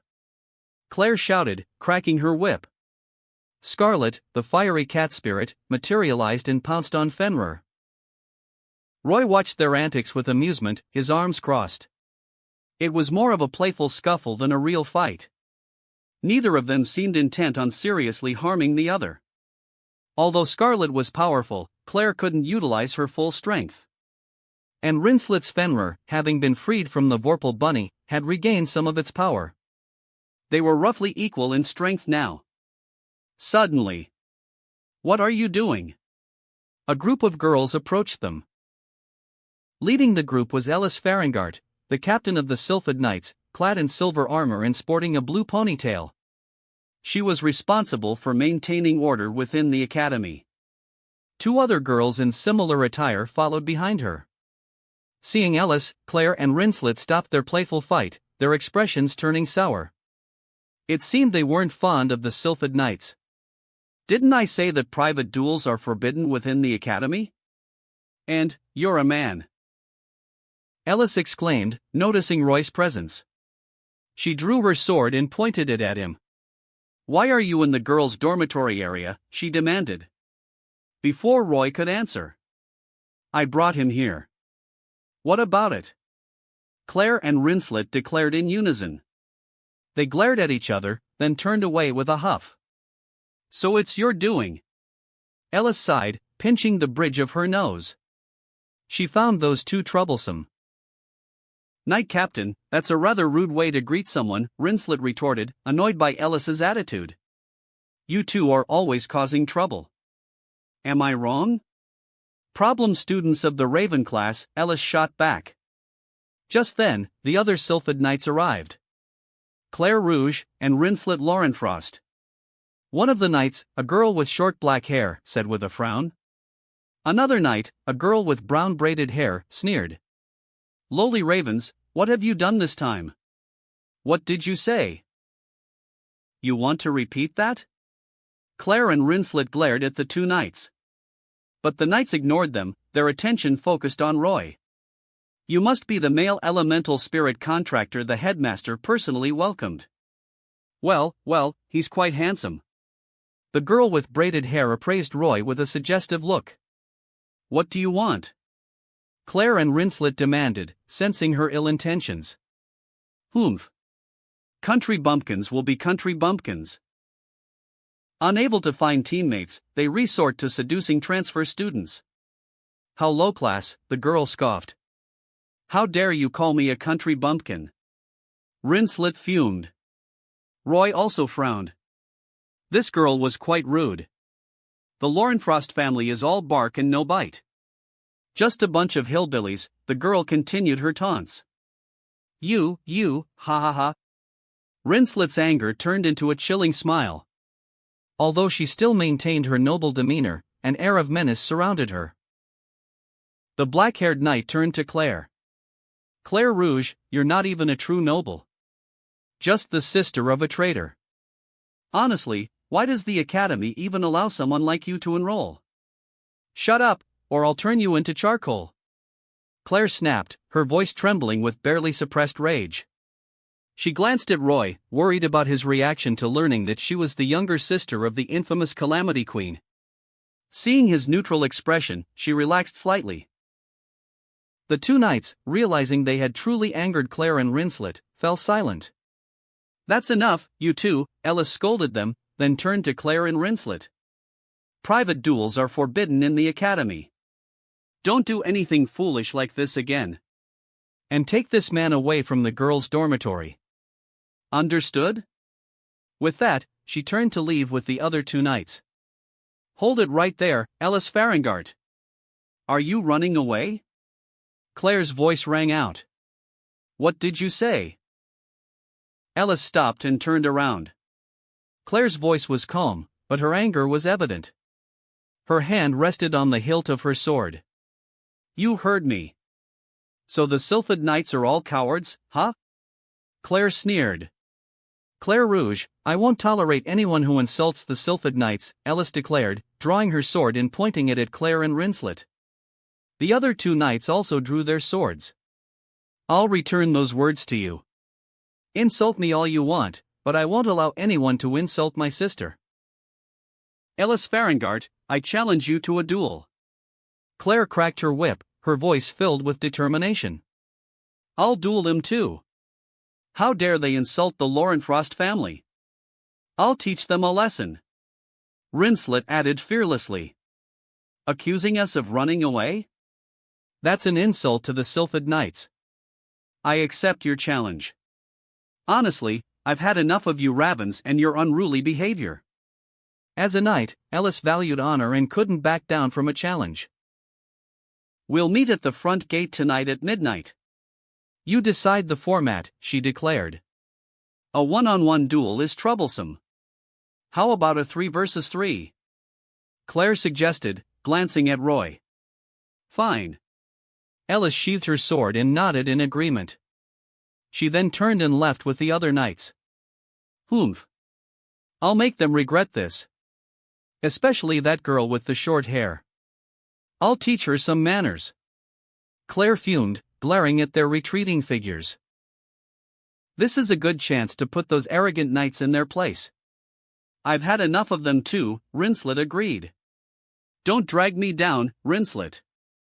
Oh please, you should be the one worried about holding me back. The two girls started bickering again. Roy sighed. He already had Saya and mine constantly arguing at home. Adding Claire and Rinslet to the mix would make things even more chaotic. Roy, you have to help me. Claire pleaded, abandoning her argument with Rinslet and approaching Roy with puppy dog eyes. How am I supposed to help you? Roy asked, amused. Join my team, Scarlet. Claire exclaimed. Humph. Stray cat, Roy should join my team. Rinslet retorted, clinging to Roy's arm. Get away from me, you chihuahua. I asked him first. You're the stray cat. They started arguing again. Roy sighed. Claire, why do you want me on your team? He asked, interrupting their bickering. The two girls stopped arguing and looked at him. Because I want to win the blade dance in 2 months. Claire declared. Then, remembering the knight's earlier insult, she hesitated. And I want to see someone, she continued, taking out a small necklace with a silver locket. A red gem was embedded in the locket. I'm actually the second daughter of the Elstian family, she revealed. The Elstian ducal family had served the royal family of the Ordesia Empire for generations. They were a powerful and influential family, known for producing many talented individuals. Several of the 5 elemental princesses, the highest-ranking elemental spirit contractors who served the elemental lords, were from this family. Or rather, they were from this family. 4 years ago, everything had changed. Rubia Elstian. That name had brought unprecedented disaster to the Ordesia Empire. She was known as the Calamity Queen. Like Claire, she had fiery red hair. That's right. Rubia Elstian, the Calamity Queen, is my older sister, Claire confirmed, looking at Roy with a serious expression. And? Roy asked, waiting for her to continue. Aren't you disgusted by me? Claire asked, searching his eyes. She was surprised to find no change in his expression. He was still smiling calmly. Well, I'm not disgusted by you, Roy replied with a nod. Claire's eyes lit up with relief. But Roy knew the truth was far more complicated than Claire realized. Rubia had become the Flame Princess at the young age of 15. She had been an idol to Claire, Fianna, and many other young elemental spirit contractors. But one day, 4 years ago, everything changed. The Fire Elemental Lord had demanded the true flame of the Elstian family, which resided within Claire. This had triggered the distrust Rubia had always harbored towards the Elemental Lords. She infiltrated the sanctuary where the Elemental Lords resided and discovered a hidden secret. The Fire Elemental Lord had been corrupted by the true darkness and had lost his mind.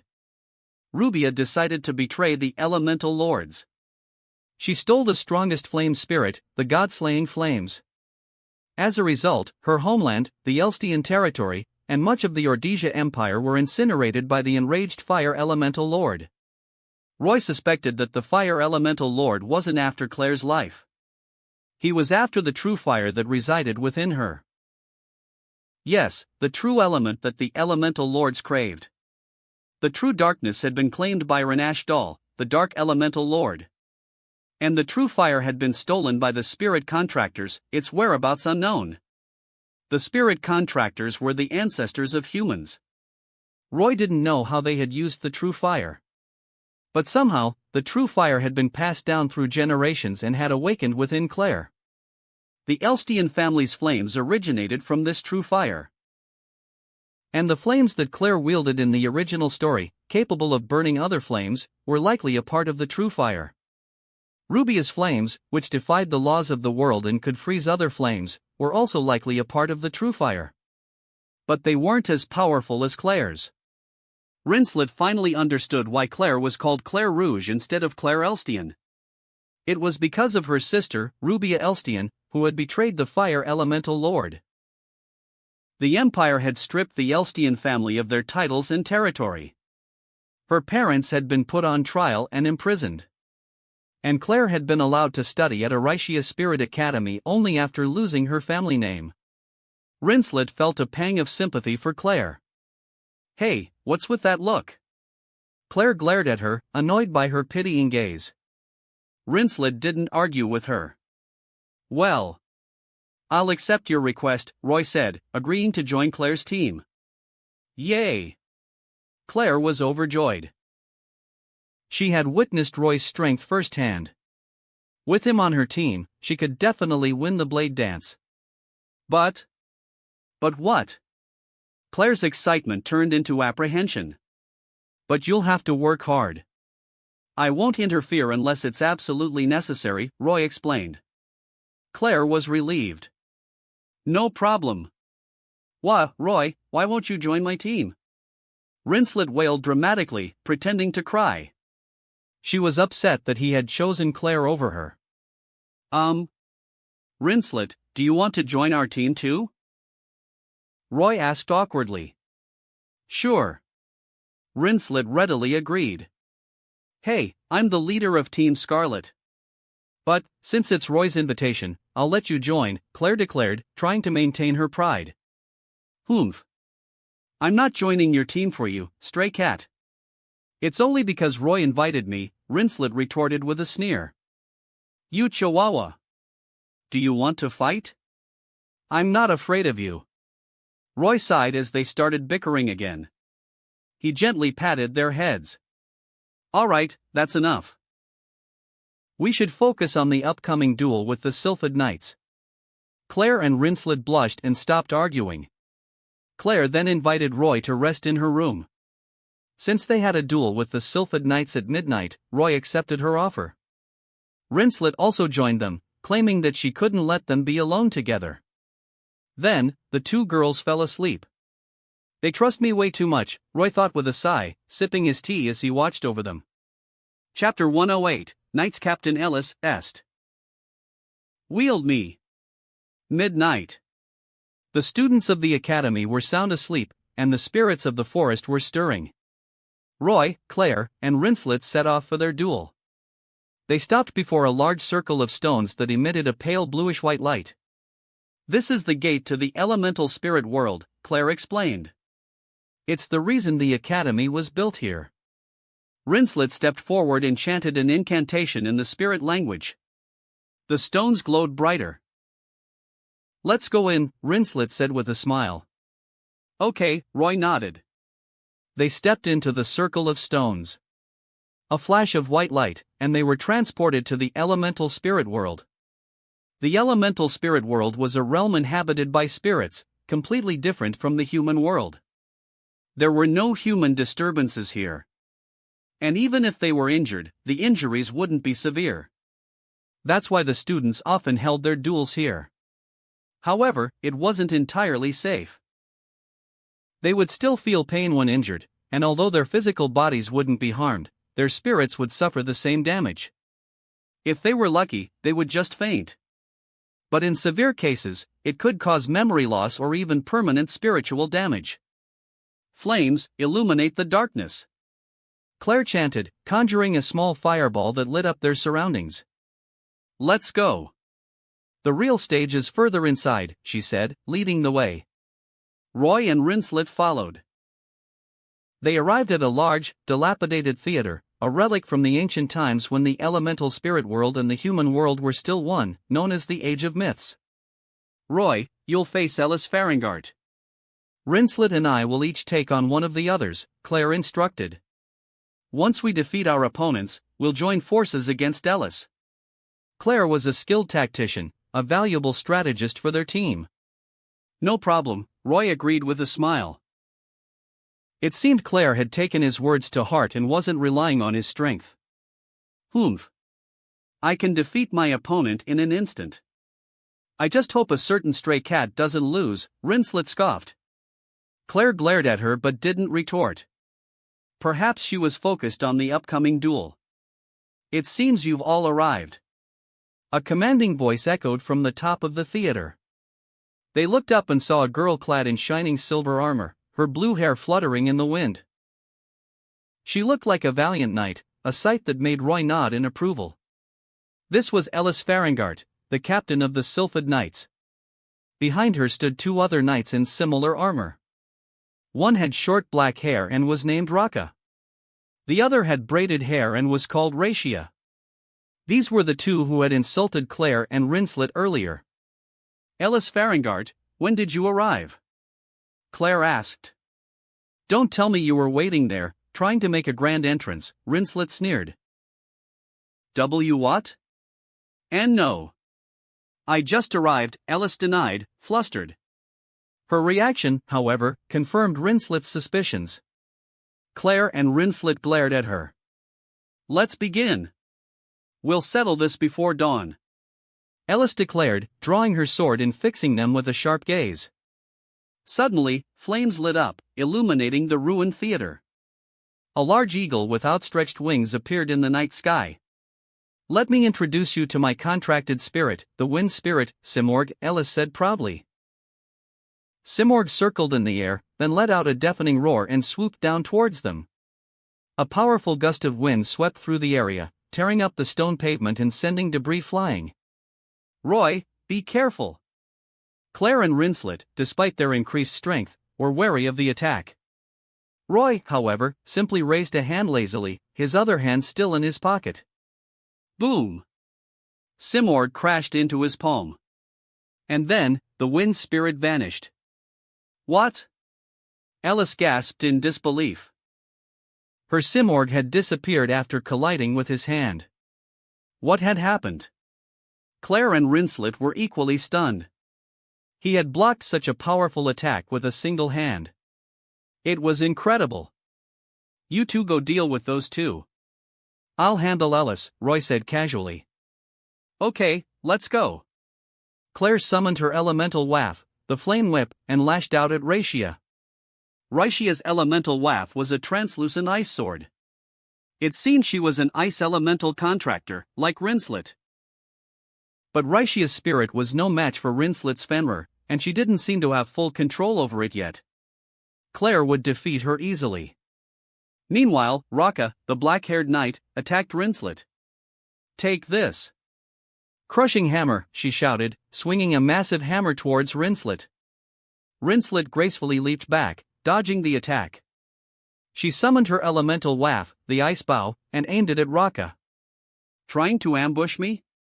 You're just making yourself an easy target. Oh, fangs of ice, pierce my enemy. Ice shot. Rinslet loosed an arrow, which flew towards Raka. Raka, however, hid behind her massive hammer, using it as a shield. But the impact was still powerful. Raka stumbled and fell, dropping her hammer. Rinslet fired another arrow, striking the defenseless Raka and incapacitating her. Damn it! You hurt Raka! Ellis roared, enraged. Oh, winds of disaster, transform into a spear that pierces the heart of my enemy. Manifest in my hand. She chanted the incantation in the spirit language. A powerful gust of wind swept through the area, and a magnificent spear materialized in her hand. Ellis twirled the spear and glared at Roy. Ooh, impressive, Roy commented with a playful clap. Humph. You recognize the beauty of my ray hawk, then? Ellis asked, proudly displaying her spear. Indeed. Not just the spear, but the wielder is also quite beautiful, Roy teased. What? Me? Ellis blushed, flustered by his compliment. Stop it. How dare you tease me? You're just a smooth talker, she exclaimed, her face red as she lunged at Roy with her spear. Clang! Roy caught the spearhead between two fingers. Ellis stared at him in disbelief. She tried to pull her spear back, but it wouldn't budge. Let go of my spear, or I'll turn you into tiramisu, she threatened. Oh? You can make desserts? You'll make a good wife someday, Roy chuckled, releasing her spear. I am still practicing. For my ideal husband. And don't try to trick me with those good wife comments. Ellis retorted, her face still flushed as she attacked again. However, just as she was about to reach him, she tripped and fell. Roy swiftly caught her in a princess carry. Lancers really are unlucky, he thought, shaking his head.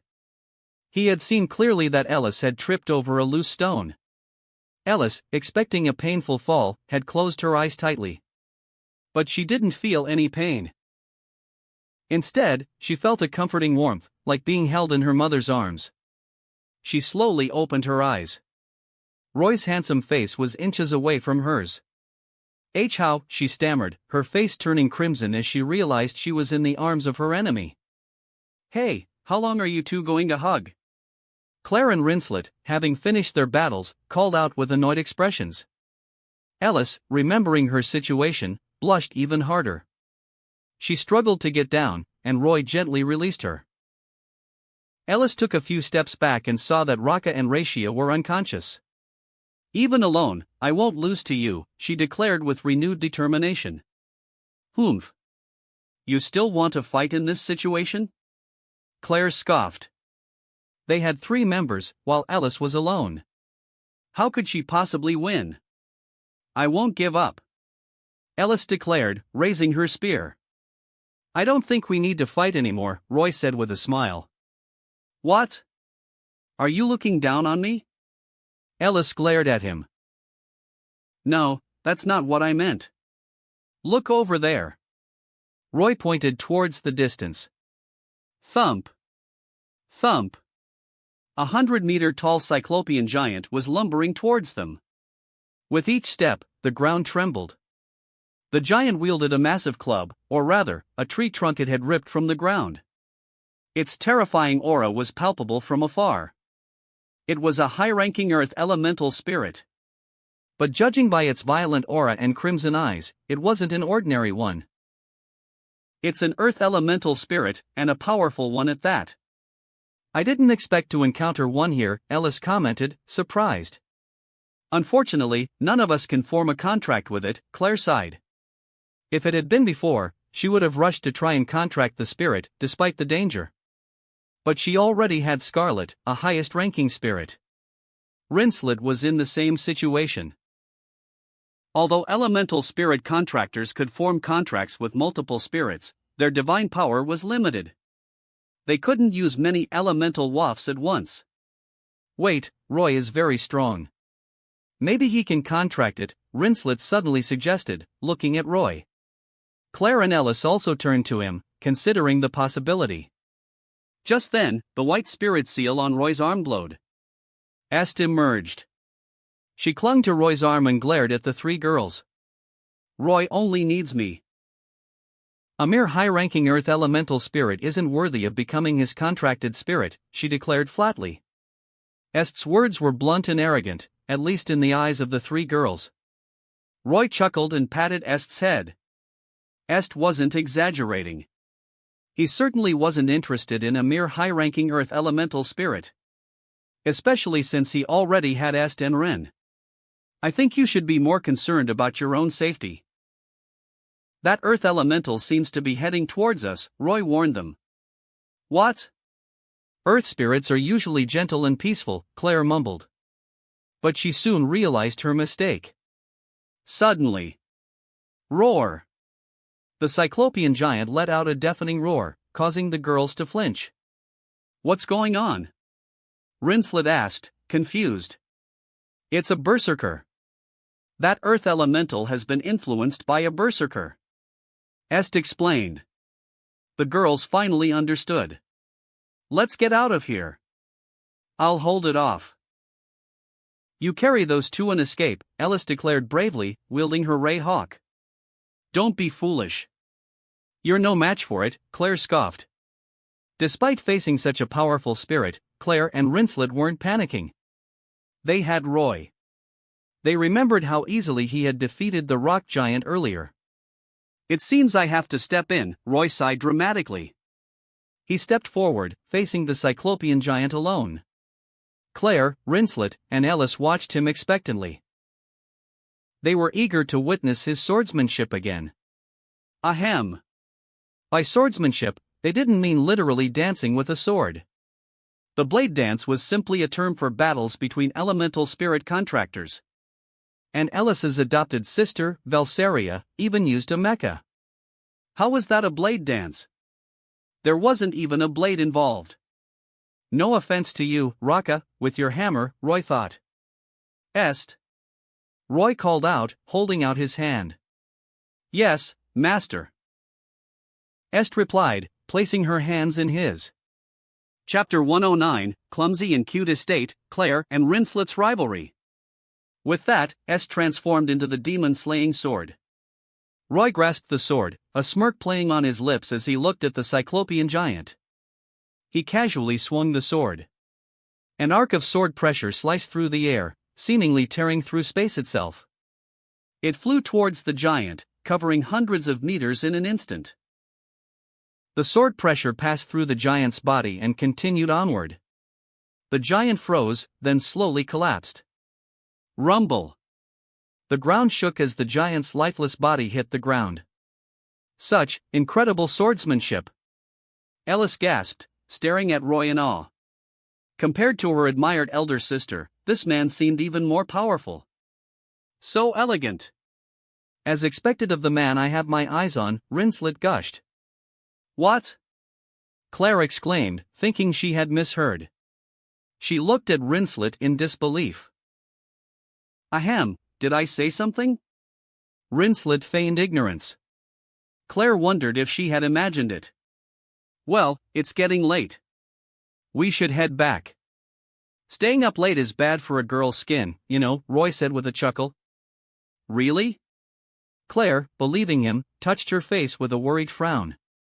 Of course. Let's go back, Roy urged. Rinslet had Fenrir carry the unconscious Raka, while Ellis helped the fainted Ratia. They didn't mention the duel again. They left the elemental spirit world. You can head back now, Roy said, waving goodbye as he saw the three girls to their dormitory. Thank you, Roy. Claire suddenly hugged him. She felt guilty for causing him so much trouble with her antics. Rinslet glared at her, grinding her teeth in frustration. Roy patted Claire's head gently. Go on.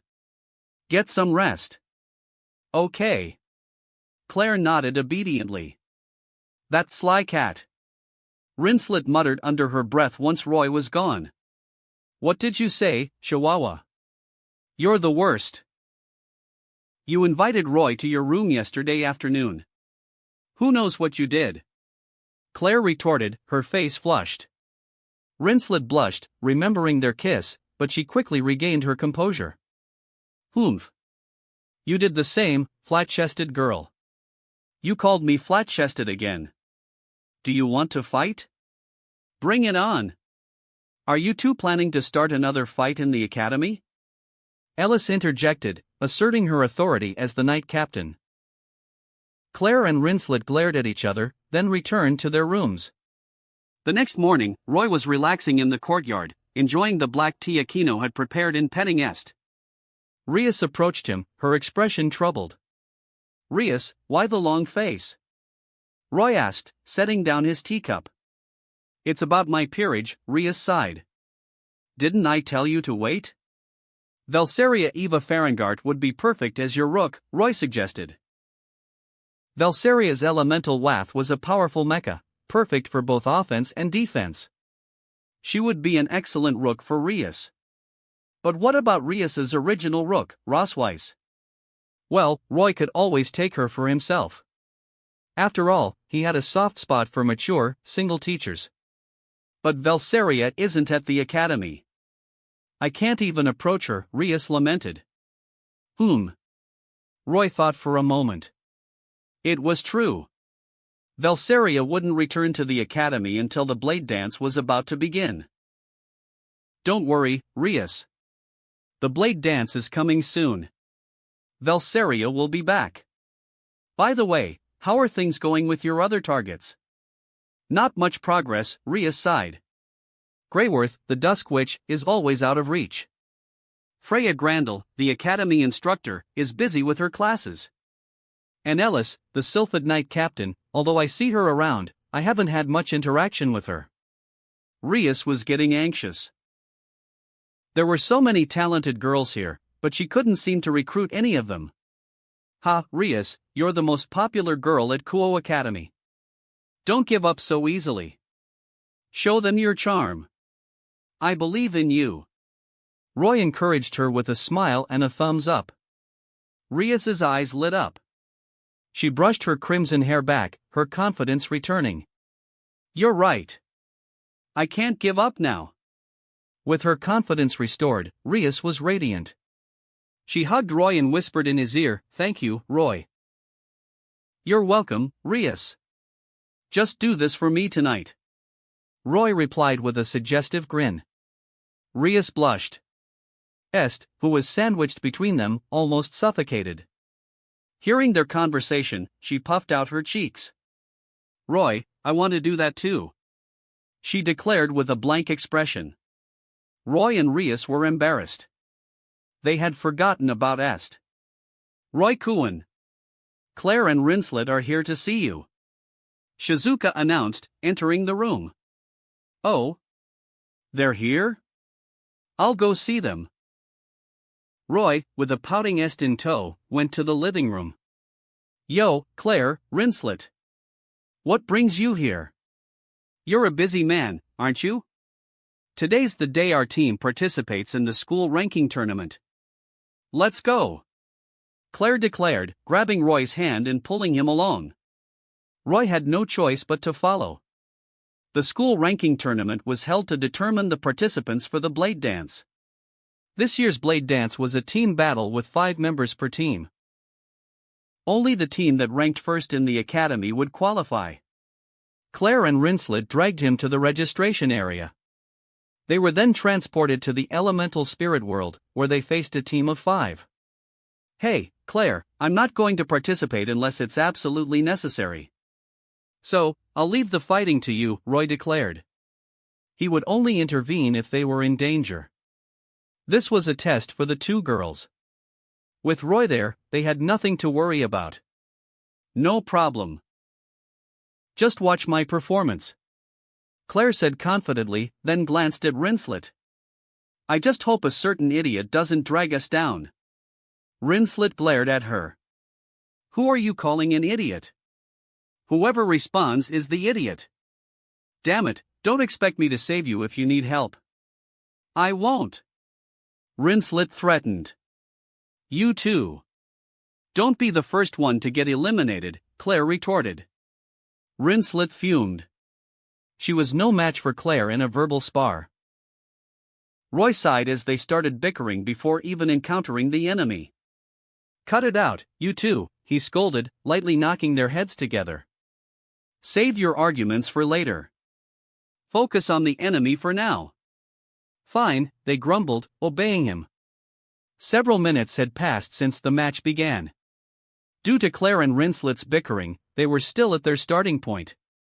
The enemy team was nowhere to be seen, but they were undoubtedly setting up an ambush.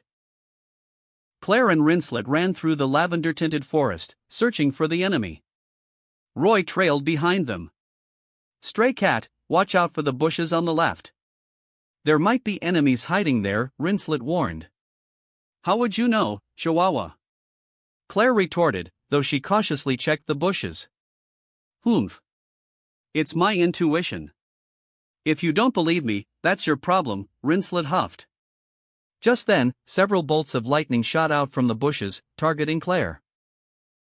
Claire, already alert, leaped onto a tree branch, dodging the barrage of lightning.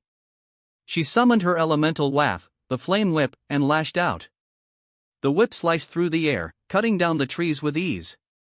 The attacker, a girl with bangs covering her eyes, was revealed. She was surrounded by pale blue orbs of lightning. Her spirit wasn't very strong, just an unstable low-ranking spirit. But it was more than enough to fuel her elemental magic. But why was she attacking alone? Roy noticed that her teammates were still far away, not coming to her aid. Were they planning something? He watched with interest. Humph. A sniper who reveals their position is no different from a turtle on land. Rinslet sneered, summoning her ice bow. She loosed an arrow. Thwack!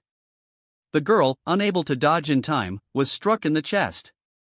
Since this was a designated training ground within the elemental spirit world, spirits could be used for physical attacks without materializing.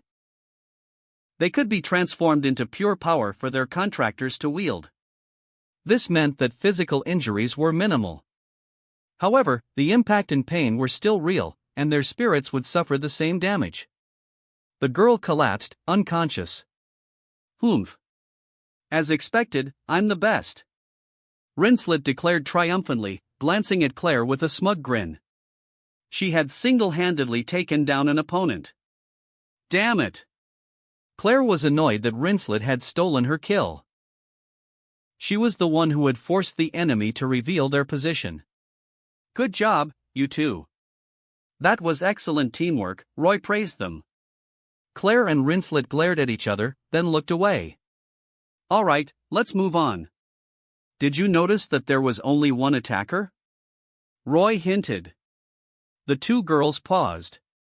They had been so focused on their rivalry that they hadn't realized the other girl was alone. And they didn't know what the rest of the enemy team was doing. They became serious. They continued their advance, this time with more caution. However, as they passed by a large tree shrouded in shadows, a black magic sphere shot out, striking Claire. Caught off guard, Claire was bound by the dark magic. What is this? She exclaimed, struggling to break free. Rinslet spotted the attacker, a petite girl cloaked in black robes. She immediately attacked, firing several ice arrows. But a black magic shield blocked her attacks. Corrosion! The girl chanted in a cold, clear voice. A black mist enveloped the area around them. This mist is corroding our power. Claire realized the danger. Rinslet leaped out of the mist's range, her brow furrowed. She couldn't see the enemy in this darkness. Just as she was thinking of a solution, Claire shouted, Scarlet! Meow! Scarlet materialized as a fiery cat and circled Claire, her flames incinerating the dark magic that bound her. Scarlet then transformed into the flame whip. Damn you! You'll pay for that! Claire yelled, cracking the whip.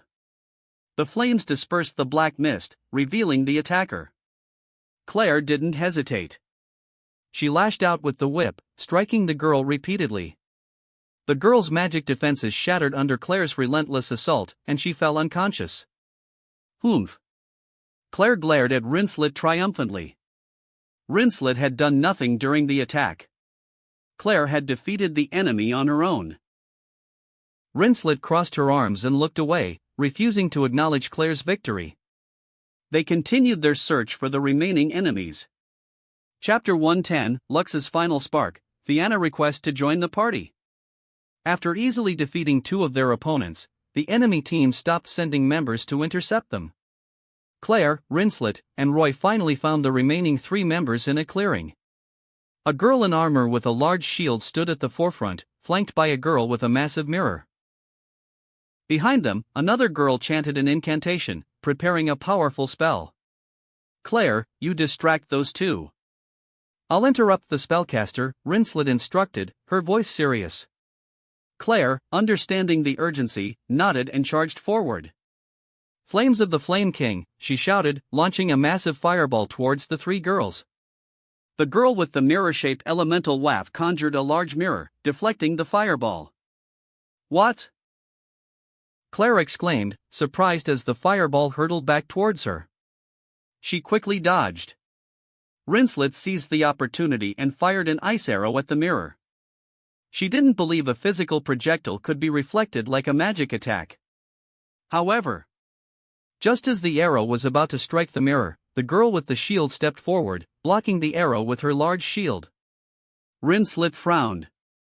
The mirror could deflect magic attacks, and the shield could block physical attacks. Their combination was impenetrable. This was troublesome.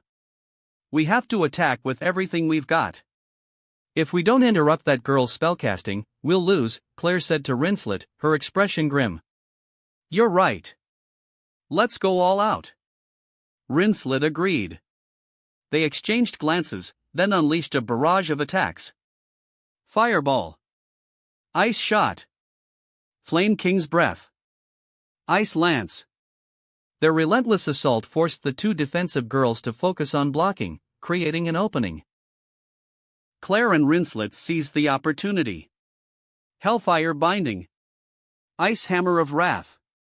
With their combined efforts, they finally defeated the two girls. Huff, huff. Claire and Rinslet leaned against each other, catching their breath. Although they had won, it wasn't easy. They had consumed most of their divine power. But before they could rest, the girl who had been chanting finished her incantation. She had long golden hair, delicate features, and wore a white battle dress. She was elegant and beautiful. Her contracted spirit was a light elemental. Her elemental waff, a staff, glowed with a blinding light. Snap. The girl snapped her fingers and made a peace sign. She winked playfully. "Let me show you my ultimate move," she declared. Ultimate flash. With a sweet yet commanding voice, she raised her staff. A blinding beam of light erupted from the staff, shooting towards them. Claire and Rinslet couldn't even open their eyes, let alone defend against the attack.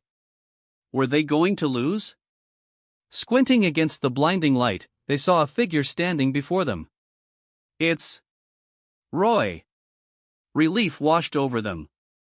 They knew Roy was incredibly powerful. When the light faded, Roy stood there unharmed, his hand raised as if he had casually swatted away the attack. Impossible.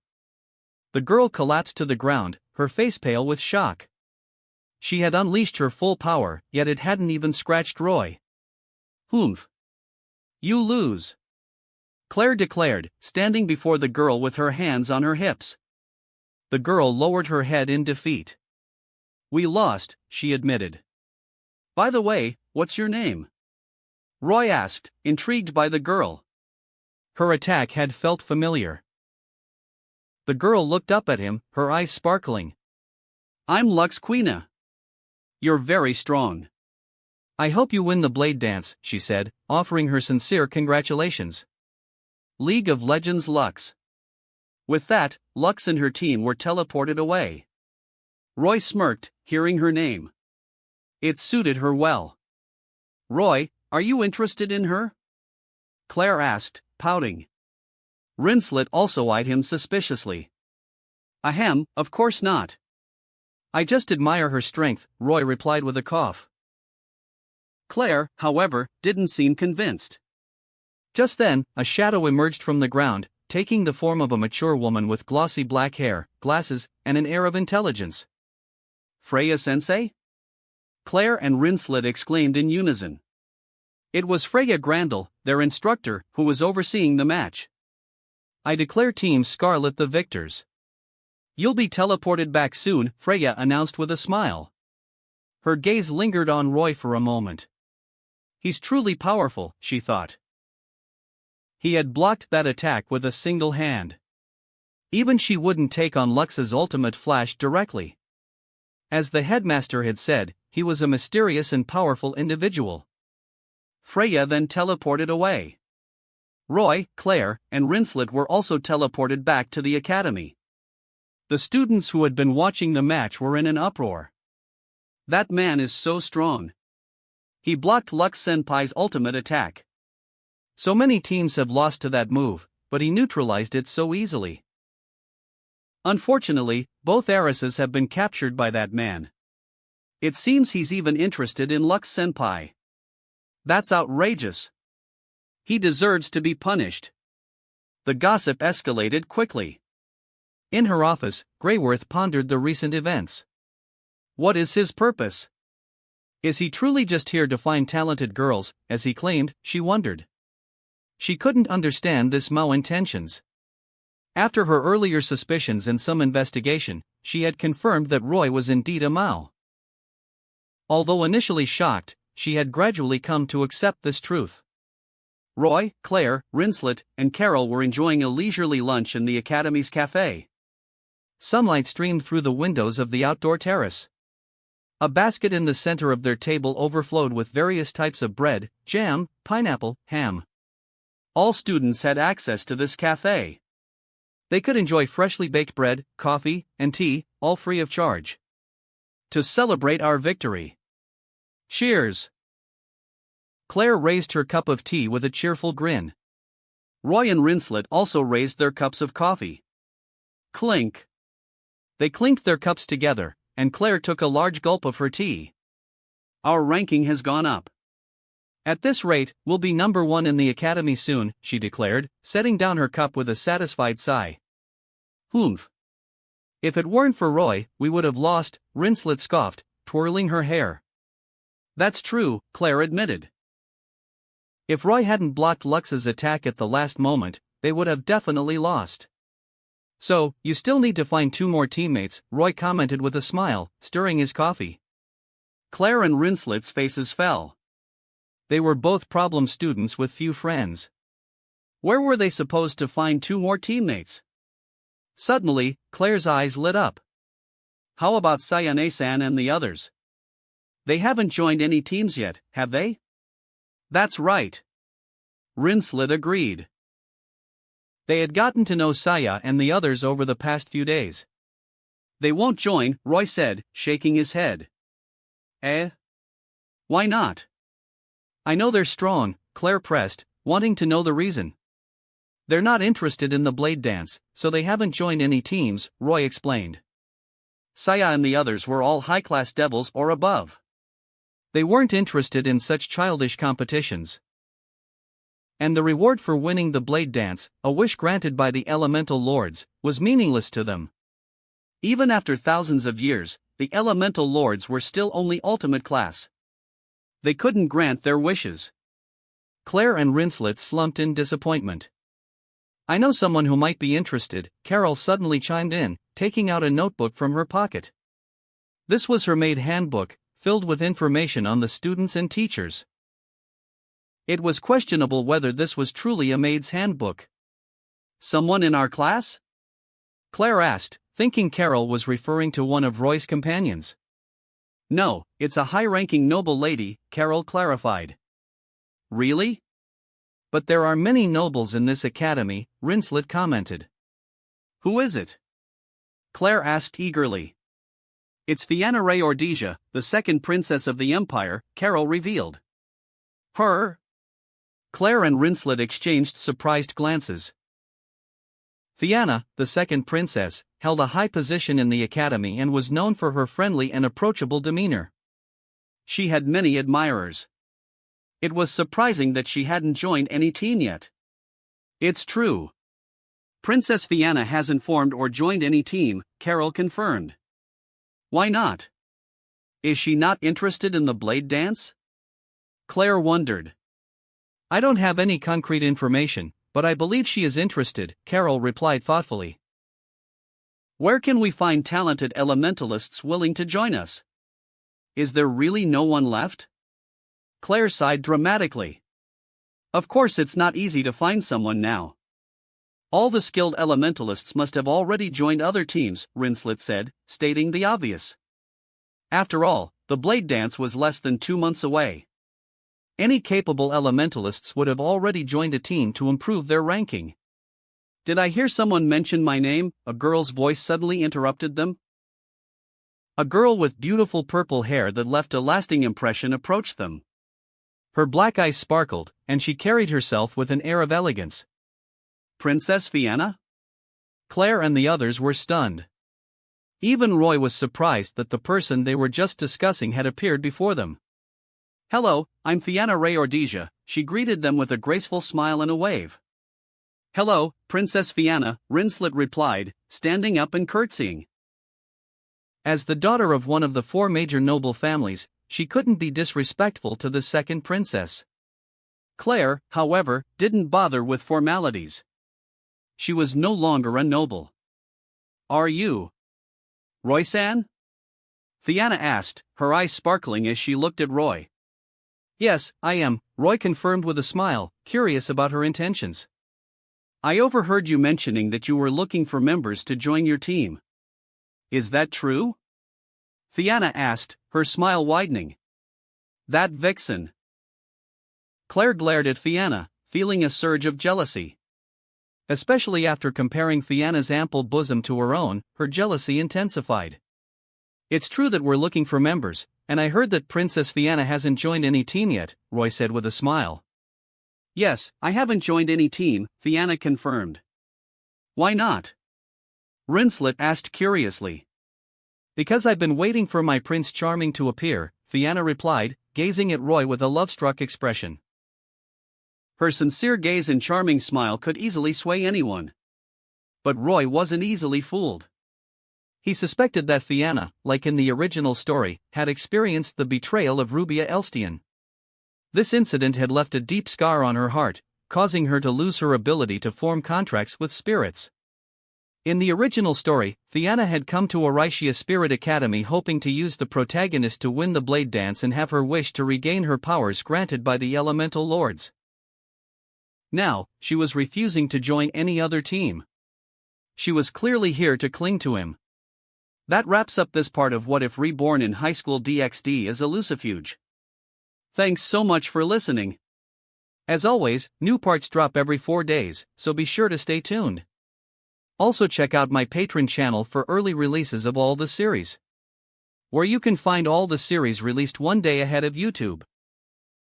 If you enjoyed the video, don't forget to like, subscribe, share it with your friends, and please consider supporting the original author as well. See you in the next one.